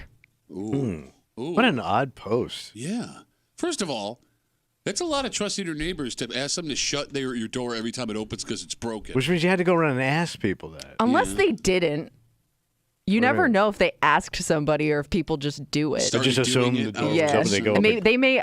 I guess like if somebody went and shut your door, you may not have known it blew open. Okay, good. But that's pretty ballsy too. Like you go up and close their door. I would do that for a neighbor if I knew. But let's say you just didn't know the situation. Okay. But this door was open. I wouldn't bother with it. Really? I would assume that somebody broke in the house. No. But see, you grew up like that. What, as a good person? No, like in violent neighborhoods with high crime and, yeah, all right. All right, let's do a fun thing. I grew up in Gates. Discarded crap in the yard. That you're describing as violent. I never once, when I was a child, had anything stolen from or broken in my house. Where do you live again? Nobody wanted your scuzzy-ass crap. Who wanted your dad's rusted busted? Rusted busted? Where do you live again? I live in Pittsburgh. Where? The house you live in, it's never been broken into or anything, right? Yes. Oh, yeah, recently when your wife lived there? Shut up, bitch-ass bitch. All right, Tommy. Yeah. This is tough. This is a tough one. Maybe for you. Go ahead. What do you think? Well, first of all, where do they got busted-ass doors that they don't fix? Your mom's pants. Specifically the back one. You were saying, I'm sorry? So you got busted-ass door. You're also bad with money because you go out and buy a new SUV, but you don't fix your house. Yeah, that narrows it down to every American. No, that's West Side. Okay. That's West Side. That's West Side money, right? You put it in the wrong spots, right? Again, let's keep your mom out of this. I'm gonna say, I'm not sure where this area is. Oh, here we go. You're unfamiliar. Here's his new way to trick himself. No. Because I'm gonna say there's a little bit of money, but you don't know how to handle it. Where? North Greece. Can I say North Greece? Well, you got Greece. You got to take Greece. You got to take Greece. So you take Greece. I don't want to. Look at it. Take it and scratch. Well, you got to take it now because you said it out loud. It's Greece. I mean, you take the whole area. Yeah. You win if it's North Greece, whatever, wherever in Greece, you're taking the whole thing. Now I can't say anything. What happened? Why, you want to change your guess because we're not giving you North Greece? What are you saying? You were gonna say but now you want to say I want to. No, all right, take Greece. No, I'll tell you what. Because I don't get why that changes your how you guess. all do. I don't want to hear you bitch. No. We'll let it go. You don't want Greece. What do you want? No, because I'm what not do you taking. want? I'm not taking it. I'm not. No, because you're gonna bitch this whole time like a petulant child. People are gonna call up. He didn't even want Greece. I'm so confused because Greece would be the better pick than specifically saying a certain part I'm of taking Greece. Greece. I'm No, taking because he Greece. thinks Greece is a hollow win because it's the most area. Okay. I'm taking it. You sure? I'm sure. We're giving you one dispensation. You don't want it. I don't know who that is. You went to Catholic school. You should. Dispensation? Yeah, it's where the trains pull in. Oh. All right, so we got you for All Greece. aboard Catholics? It's not so much east side, west side. I hear rural here. I hear latch on a door that tells me rural. I hear neighbors willing to help. What do you say about country people? Something. Well, no, I'm saying that neighbors. Country door can't survive? Country door Can't survive. I'm saying that neighbors out in a rural area would be more like, not like totally rural. I'm saying like a neighborhood in a country setting. All right. Neighbors in that area would be more likely to go and help that door until somebody just gets fed up. How far out you going? Can't be too far because you got to have neighbors, but you got to have that country sensibility. I agree it's probably west side just based on space. West side country. They whine it in Churchville. That's not country. Yeah, no, there's country out in Churchville, bro. All right. A lot of country out in Churchville. Go Saints for now. Okay. All right. Phone number is 252-WCMF, 252-9263. There was one rule and one rule only, and you almost heard Tommy break it again. You get one guess. Yep. One guess. When we pick up the phone, you can say the name of your town. If it's already been said, you got two options. You can either hang up the phone, try again next week, no big deal, or pick a new town. Okay. If we pick up the phone and you go, I was going to say that, without that, you'll be disqualified. And Kimmy is the final word as the commissioner on all disqualifications. 252-WCMF, a man who's been waiting on hold for 15 minutes, so it better be good. Nick, where are they whining, buddy? Nick, you there? Nick? Gates. Wait, say it again? I am there. Hello? I'm going to have to go with Gates. All right, why Gates? Busted. Totally because busted. it's busted, and it's kind of close to the city where people can be a little stingy, but people are also nice enough in an older neighborhood to have courtesy for one another. All right, now, Nick, I don't want to blow up your spot here. You said that Gates is busted, right? You just sat on hold on a work day for 15 minutes to play in a game that you can't win anything.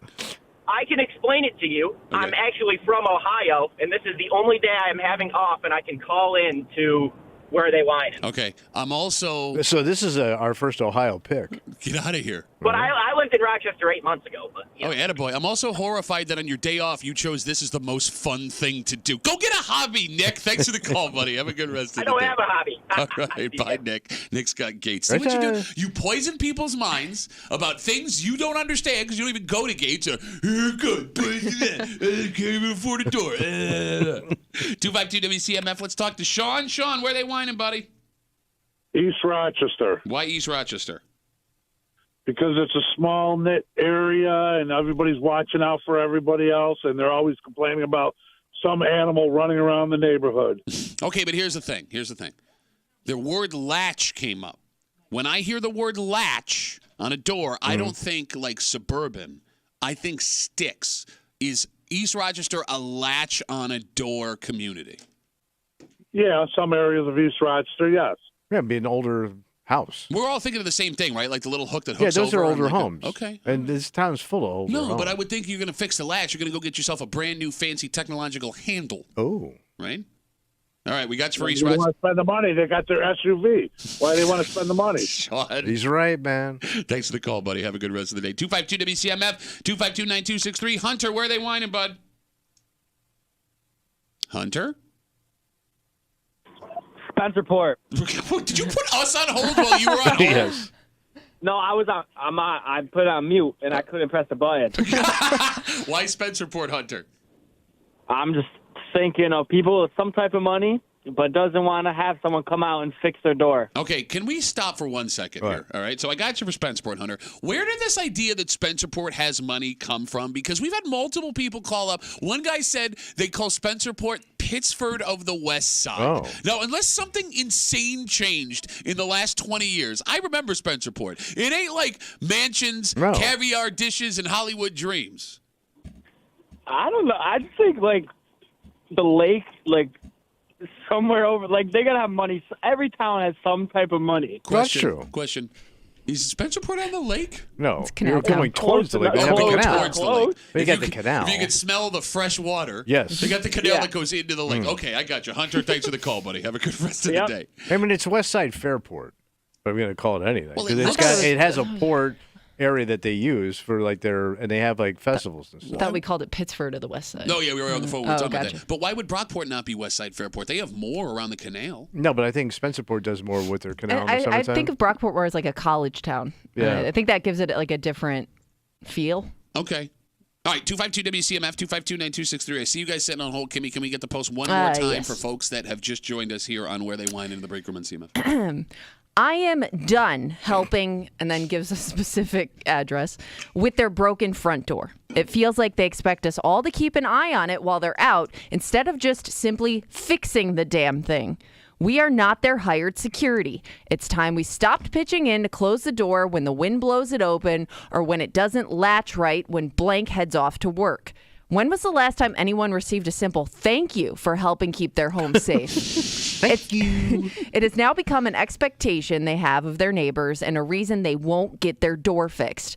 Next time their dog gets out, don't return it right away. Make sure it's safe and then make them come to you for the Dick inconvenience. move. Yes, That it poor is. dog sitting in a garage and Yeah. doesn't know. Go ahead. Based on the new SUV she drives, I'm guessing they have money for repairs. They're just ignoring the problem. This isn't the way the world works. Don't take advantage of your neighbor's kindness. From now on, if you go shut their door for them, just know that you're being an enabler.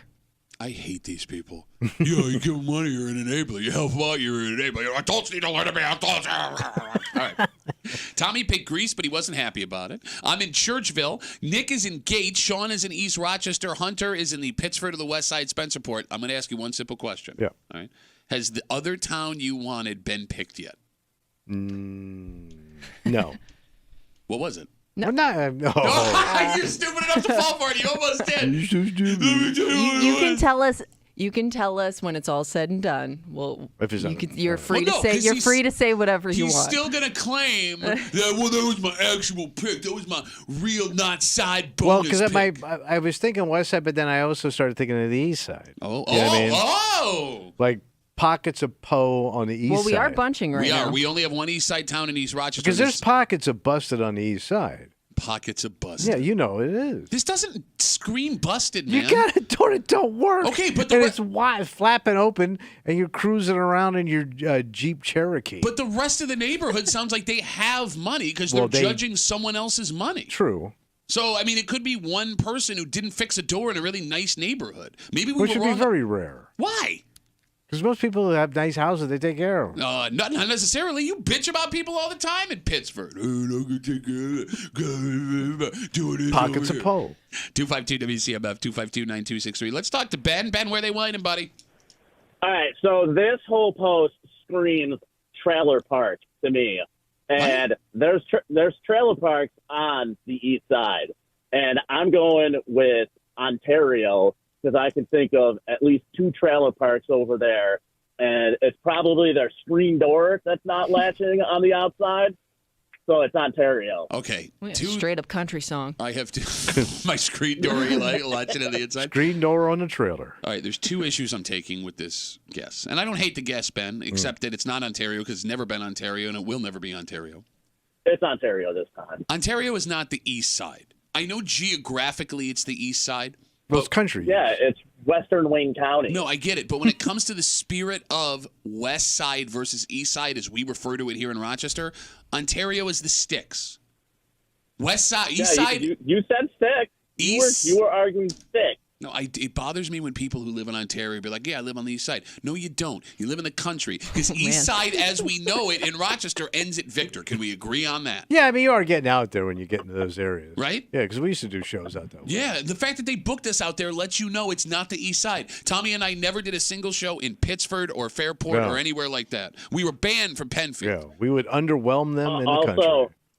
Also, the people in the trailer park are the type of people that would buy a new SUV and not fix their screen door. Okay, all right, Ben. Look, man, I love you. I don't know if in your situation you should be judging other people's situations. I'm just calling it how I hear it, man. And you know what the weirdest part about this is? What happened? What Well, happened? he was talking about latches on. Yeah, with the doors flapping open and stuff. And, Ben buys into the good neighbor policy. Oh, does he? Yeah, so he's sitting in his trailer one day, and he sees, the guy across the street. Screen door just flapping in the breeze, man. Wow, so what do you go do? So Ben goes trucking over there to fix it, right? Okay. And he's trying to get it to latch, and all of a sudden the wind grabs that goddamn door and slams it right on his. Oh my God! The light hurt my mouth. I don't like the trailer park anymore. Ben, great to talk to you, buddy. Have a good rest of the day. All right, have a good one, guys. On the east side in Ontario. Right next to Charlie Rydell's. Super East Side. Is Charlie Rydell's Webster? What's the one on 104? There's two. There's two Charlies. Okay. But different ones. But they're different. Charlies. They're not owned by the same people. One Chuck, one Charlie. Yeah. 252 WCMF. Let's get back to getting guesses in here. Jack, where are they whining, buddy? Hey, guys. I'm going with my hometown, Hilton, New York. Okay, why Hilton? So this sounds to me like these folks live close to the lake. They deal with a lot of inclement weather coming off the lake there. Or the wind blowing the door open, damaging it, and you're going deep on this one, Jack. That's deep, buddy. Yeah, no, I'm going with Hilton. Okay. He's calling his shot. All right, here's my problem. Oh, my God. Kimmy, I mean, you guys would know, Jack, you being a Hilton resident, Kimmy, you being a former Hilton resident. Yep, former Hiltonite. I would assume, Jack, that people in Hilton are too nice to ever complain about having to do this. The fact that the complaint exists tells me it can't be Hilton. But Pat, you gotta listen. You gotta listen to Kimmy's post. She's trying to throw you off, my man. Okay, all right. You might be onto something, And Jack. you see, you're doing that thing when you think like country, everybody's nice. There's dicks in the country. Oh yeah. Yeah. Oh, 100%. Dicks in the country is my country dick. My favorite Ribs, Arkansas sauce. Get him, Jack, attaboy. Jack, best call ever. Thanks for the call, buddy. Have a good rest of the day. He's just doing our jobs now. I know. Just lay back and let Catching Jack on. do his thing. 252 WCMF. Let's rip through a couple here. Let's talk to Chris. Chris, where are they whining? Hamlin. I almost cursed at you. That's how much I hate you right now. Why Hamlin? Because it's in the country and there's trailer parks and it's just the right spot for this post. Man, see how It's one person paints a picture, you know what I mean? And now it's stuck in everybody's head. No, but it's bad enough for Tommy being an idiot. I mean, he paints pictures with his mouth all the time. I was painting your mom last night. Shut up. Winner, man. No, but I'm saying it's one thing for Tommy as a professional to alter people's minds. When you let Ben start to change your opinion, you're a sad, sad man, Chris. But thank you for the call. It's going to be the winner. All right, Chris, thanks for the call. All right, let's wrap it up. All right, what we got? We've kind of gotten away from bunching. Yeah. All right, so We'll spread it out. Yep, we'll finish it up with a man who, if I'm not mistaken, has the different Peter. Oh, different Peter. All right, new Peter. You love new Peter. Peter, where they whited, buddy? Parma. Parma. What a Could you douche. sound more like a douche too? Where they white? Parma. Like he's like an undercover, like special forces general investigator. Where they're whited in Parma. Oh. 3 clicks over from The Hamlin. worst pick ever. Why Parma? A lot of old people. It's country and everybody trusts each other. Okay, see, Peter, something just happened. I assume when you hit us up front with your voice that you had old guy voice, but then you started talking and it sounds like you just have young, nerdy, deep voice. How old are you? 16. Wait, no! Way to go, Kimmy. You let teenage kids Did on that the sound like a 16-year-old? No, it didn't. You're not allowed to win nothing. All right, Peter, here, do me a favor, buddy. Why aren't you in school, Peter? We had the day off. For what? Tests. Oh, yeah, midterms. Where do you go to school? Hilton. Hey, Kimmy, this is why Kimmy is the way she is. Because kids like this are calling radio shows. Can I ask you a question? Please be careful. No. Okay, so he's got the day off because they have tests. Yeah. Don't you go to school to take the test? Well, no, you have like half days or like you go in for certain tests. Well, what jive ass is this? What are you doing?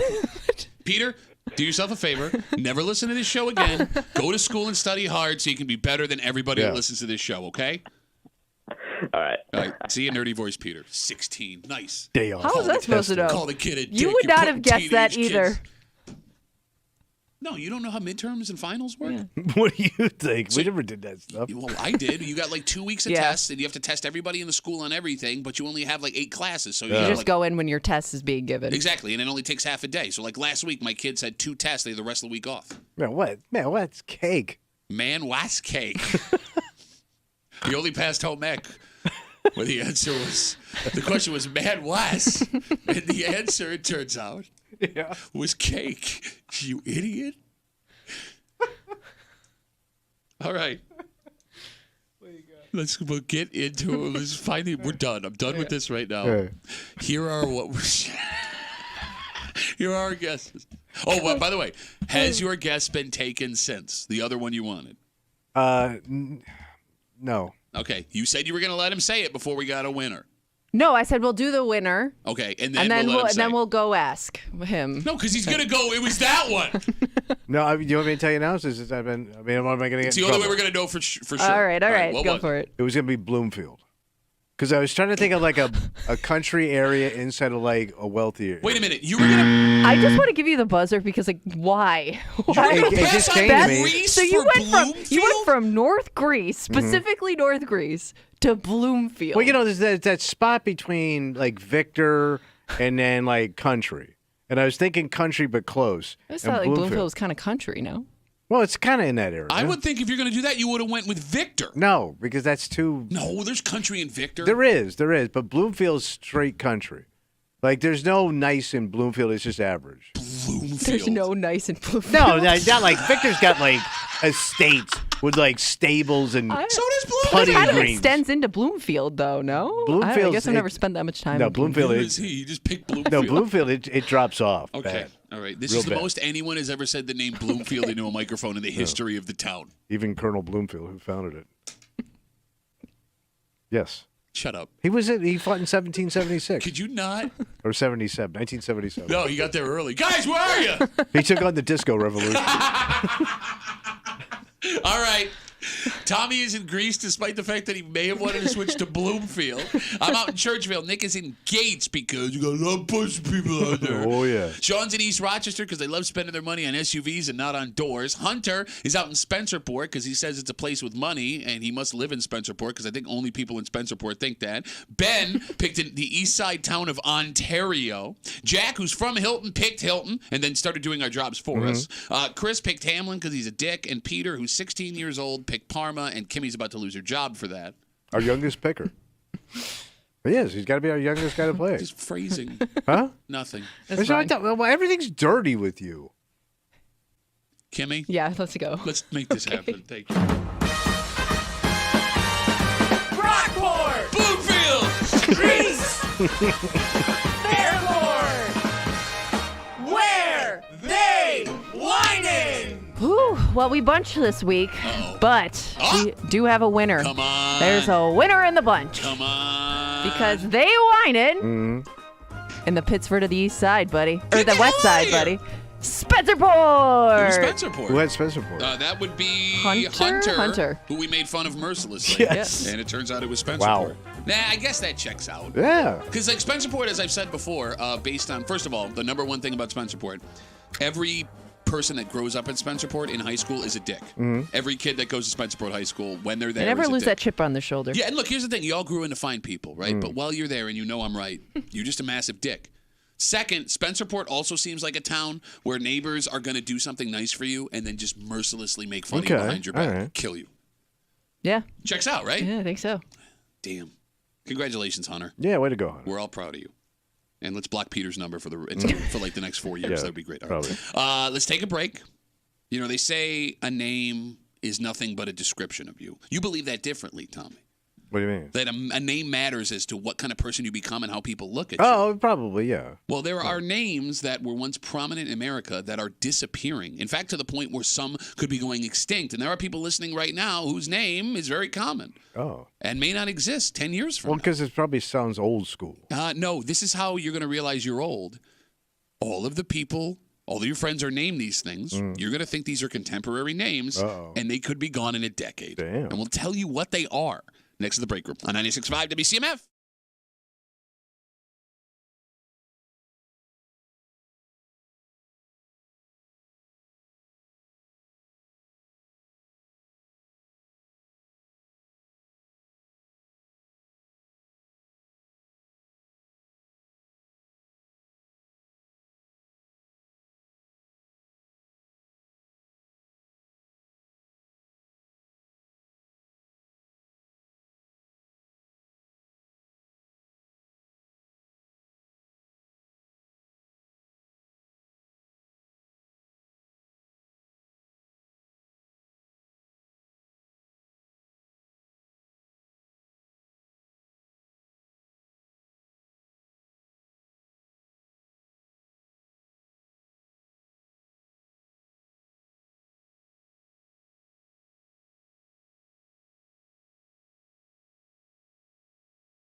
I'm going to fight you, I swear to God. I think I just solved No, your you're problem. hanging out in the break room. Rochester's Classic Rock 96.5. Commissioner Tommy. WCMF. But I just want to let everybody know, this whole break, I've been sitting here hearing from these two about how much hockey sucks and why it needs to be changed. Yeah, here's what hockey We should have some be. suggestions. Here's what you got. What? No more hockey games. What? What? Okay, I don't know what road you're going down now. Shootout. No, the Just shootout a sucks. shootout? Hockey The games shootout last 10 sucks. minutes. No. Shootout. I mean, Shootout shootout is what sucks. people look forward to. But you build it up. You know, like at the Kentucky Derby's only 2 minutes, but they build a whole show around it. Yeah. So hour pageantry, you get people out there singing and having a good time and some fireworks and some showgirls. And then you bring the boys out there and have a good old-fashioned hockey shootout. No, the shootout is just a skills competition. It doesn't tell you how good a hockey team is. I hate the shootout. Let them go back to ties. By the way, your Buffalo Sabres. Wait, you'd rather have a tie than yes, a shootout? 100%. A tie is nothing. A tie, you each get a point, you go home. You played Lame. for Give me a shootout. Tie is squirting on your leg. Entertain me. your Buffalo Sabres, the now only franchise in Western New York that is playing professionally and still playing. Mm-hmm. Tonight, skate West Coast road trip against the Ducks, 10 p.m. live Come on on. CMF. Wait, 10 o'clock tonight? I hate these West Coast trips, man. Playing Anaheim Ducks? Can't watch the games. I think tomorrow's is 10:30 or Yeah. 10:30. Well, so we're probably on a West Coast swing. Yeah, right? yeah. They They play the Kings tomorrow night at 10:30. Tonight, 10 o'clock versus the Ducks. And then they come back in a week and a half. Take a nap. Tommy goes, the rules are too complicated in hockey. In this game, the Bills game, where you said football's simple, there was a fumble out of the end zone, which resulted in a touchback, which you did not know was a rule. All right. Okay. And the second play of the game, there was a call for illegal batting. Okay. My biggest problem with when I watch hockey on TV is I can't follow the puck itself. I can't tell what's going on. So here's what you do. Make the puck bigger. Make the puck bigger. Yeah, so That you would can look see it. comical, though. Only because you're not used to it. You can't see, so I got to suffer the sport that I love. So the puck should be the size of a manhole cover, and then you can see that son It'd of be a so hard to bitch. score. The goalie would block it every time. Or get killed. So you're hanging out in the break room on CMF. You think names are very important as to how people see you. I think so, yeah. And you believe that parents need to take it very seriously when they decide what they're going to name their child. And we laugh at people's names when they call in sometimes. Yes, we do that. So it turns out there are names that have been popular for years and years and years. That Old school ones? Well, no, they're not as old school as you think. In fact, most of your friends are named these things. Oh. And within the next 10 years, these names could be going extinct. So these are, quote, normal names that have fallen the furthest down the popularity Right. lists over the last couple of years. So they're dying out. Yes. For example, the name Brooke was the around 200th most popular name in America. That's usually a girl's name, right? Brooke, yeah. So it's fallen. It's now the 471st most popular Damn, name in Brooke, America. you done, Brooks are disappearing. You're out. Johnny is down 150 spots over the last The couple actual of years. just calling somebody John. Johnny, which I guess is weird because they would be John. Right, but you go by Johnny. Okay. But then when you talk about names that you hear on a regular basis, Amanda is dying. Michelle is dying. Man, I used to know a ton of Michelle. I know, but have you met a young Michelle? No, I shouldn't. I can't remember. Like my daughter's friends. You would have more of a handle on this than we do. I've heard Amanda. I don't think I've ever met a kid that my kids know named Michelle. Bradley is way down. Angela, which sounds like an old lady's name. Angela? Yeah. Angela, that's down. And Nora, which I thought was like young and hip, that's way down as well. Yeah, I thought Nora was one of those names that came back around again, Kind of like because your daughter's name's Stella and Claire. Which like, we thought we were being unique. yeah, Everybody but is now, named yeah, Stella but and Claire. then, yeah. And it's like we didn't even it get became together. a young name again. It pissed me off because we didn't use a book. We didn't poll people. We were just like, we like the name Stella. Yeah. We like the name Claire. And every kid is now named Stella and Claire. I- My daughter Claire's best friend, one of her best friends, is Claire? named Stella. Oh, Stella? Yes. No kidding. I'm wondering if you're going to see a lot of those older names circle back only because of the popularity of things like Ancestry.com. Okay. And when you get to go back and look at names on your family tree that you didn't know about, like you could see some really old school names come back. But like there are some. Most of those old school names are like they suck. They're not very, especially the ones for women are just terrible. Yeah. Gertrude. Blanche. Yeah. They're rough names. Like there's no way Dorothy. I always like Dorothy. Have you met a Dorothy? You don't know. You've never banged a Dorothy? No, never. I don't think I'm classy enough to bang. Hey, then they call you Dot. I think that's cute. No? Dot the Spot? No, you don't want that, man. Dot the Spot. You You can don't want take that. any woman's name and make it gross. You can. Brooke. You just had 5 things pop in your head right now, right? Like there's not a single Badland Brook. Okay. Oh, she flowing all right. Amanda wanna hand you my dong. Right? Like Michelle. Don't swell, and she's grateful as hell. Angela, good luck. Angela. Shut up, you're doing time. Kimmy doesn't even get that. Angela. Nora? Nora, Yeah, exactly. Like, there's not a woman's name from any point in history where you can't take it and make it disgusting, you stupid son of a bitch. Right. No, it's funny. I named the most common ones that we hear, the ones that I was the most shocked by that are starting to disappear. However, there are some names on this list that you kind of saw this coming. Yeah. For example, the second fastest dying name in America, it's a boy's name, Julius. Julia, yeah. When's the last time you met a Julius? When I'm watching a History Channel. if I've ever don't met know a any Julius. Julius. Old or young, yeah. Now that's down 189 spots in the last 12 months. So would you be Jules if you're a dude? Like for short? I guess. Because Julius is a man's name. So Jules or Jay? Jay, maybe. But I don't think Julius I've ever. Irving. Yeah, that was in the 70s. Right. And so he would have been named in the 50s, 40s, Right, or yeah. 50s, right? Yeah. Can you think of another famous No. Julius? No. Orange Julius. No.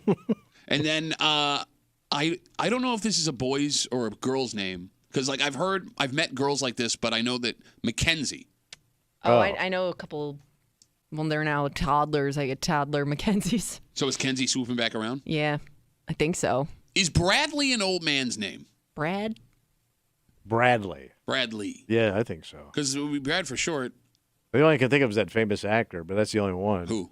Bradley Cooper. Oh, Bradley Cooper. But other than that, I haven't heard that name in forever.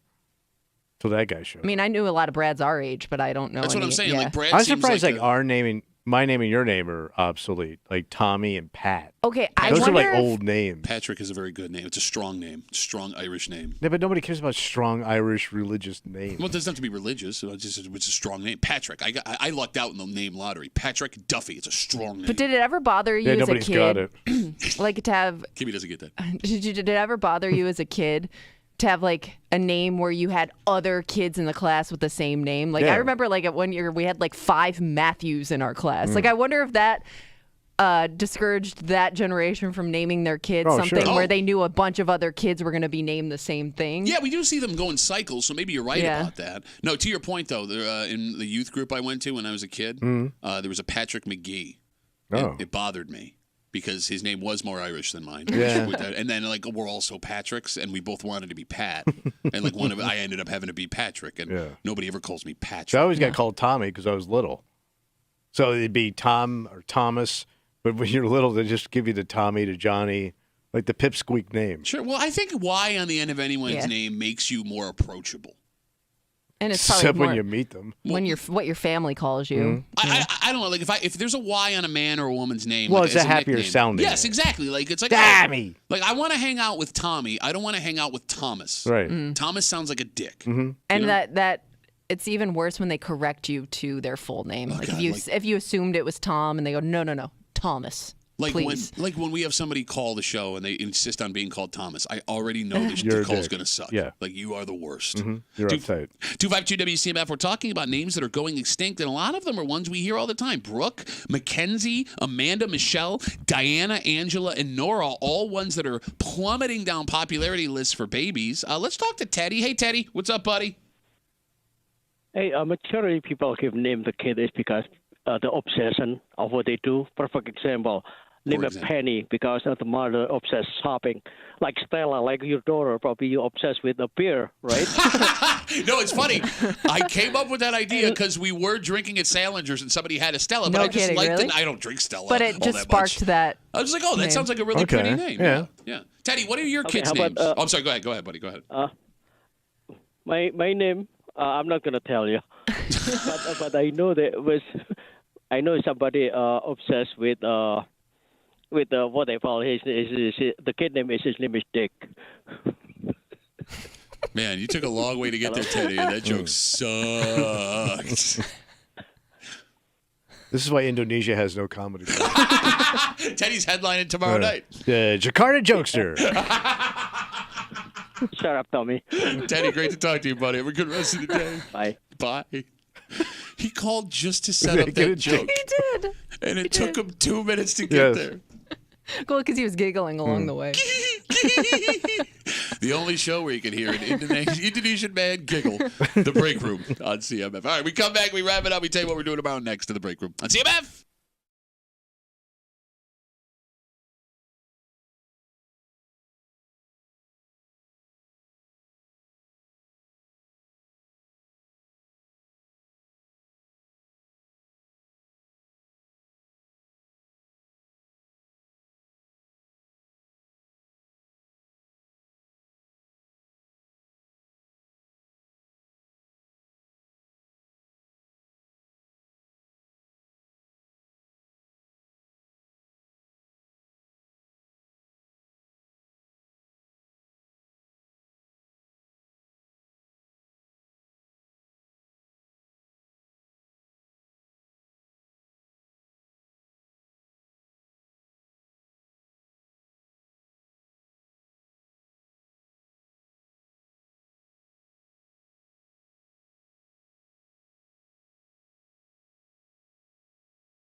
That's going to be a referoo. The old 2 for 2 day Rabaroozy. For Tuesday Break Room CMF. You know, you're missing some great conversation in the commercial breaks today. Because normally, if you work with people your own age, if Kimmy and I talk about, hey, what are you doing today? I got stuff with my kids, right? Maybe my wife's taking us somewhere. We're going on a trip. You go to a bar. Your husband and you are going to go to the Bills game. Tommy goes, pretty exciting day today. Go to the eye doctor. Yes. Go check out the eye doctor. When you get to be my age, it's a crapshoot, man. It's either you're okay or Jesus Christ. Well, look, maybe you should talk to him about not being able to see the hockey puck while you're watching hockey on television. All right, tomorrow it's Wednesday. You know what that means? Oh, tomorrow's hate. That's right. And we got some lady hate coming at you. Ooh, some lady hate. Look, anytime we talk about kids and parenting, we get a ton of stuff from people because everyone thinks they're the greatest parent in the world.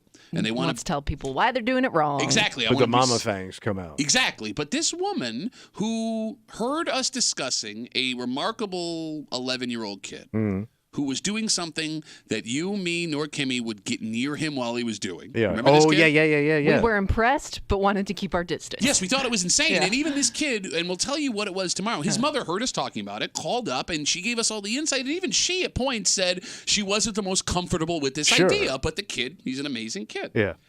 We questioned whether or not anybody would trust their kid enough to get in this thing with them while they operated it. This mother's upset with us. Oh. Because according to her, as long as you raised your kid right, anything they do will be safe. And if you are hesitant to do anything with them, no matter the age, you're the bad parent. Oh. So we'll get to that and a whole bunch more tomorrow here in the break room on CMF. For Kimmy, who's taking on all 16-year-olds to put on the air later if you guys are interested. By the way, somebody tweeted at me and said they know that kid. Oh. Yeah. Yeah. I don't know. That's all the information Good kid, I have. I don't want any more information Yes. about 16-year-olds that see their way on the show. For Tommy Muley, who we should also take off the mic because from a distance, he kind of looks like an 8th grader. Man, that joke never dies. That's how bad it is. Teddy and Tommy headline at Indonesia Comedy Club tonight. My name's Pat Tommy. We'll see you tomorrow morning at the break room, 6 a.m. on 96.5 WCMF.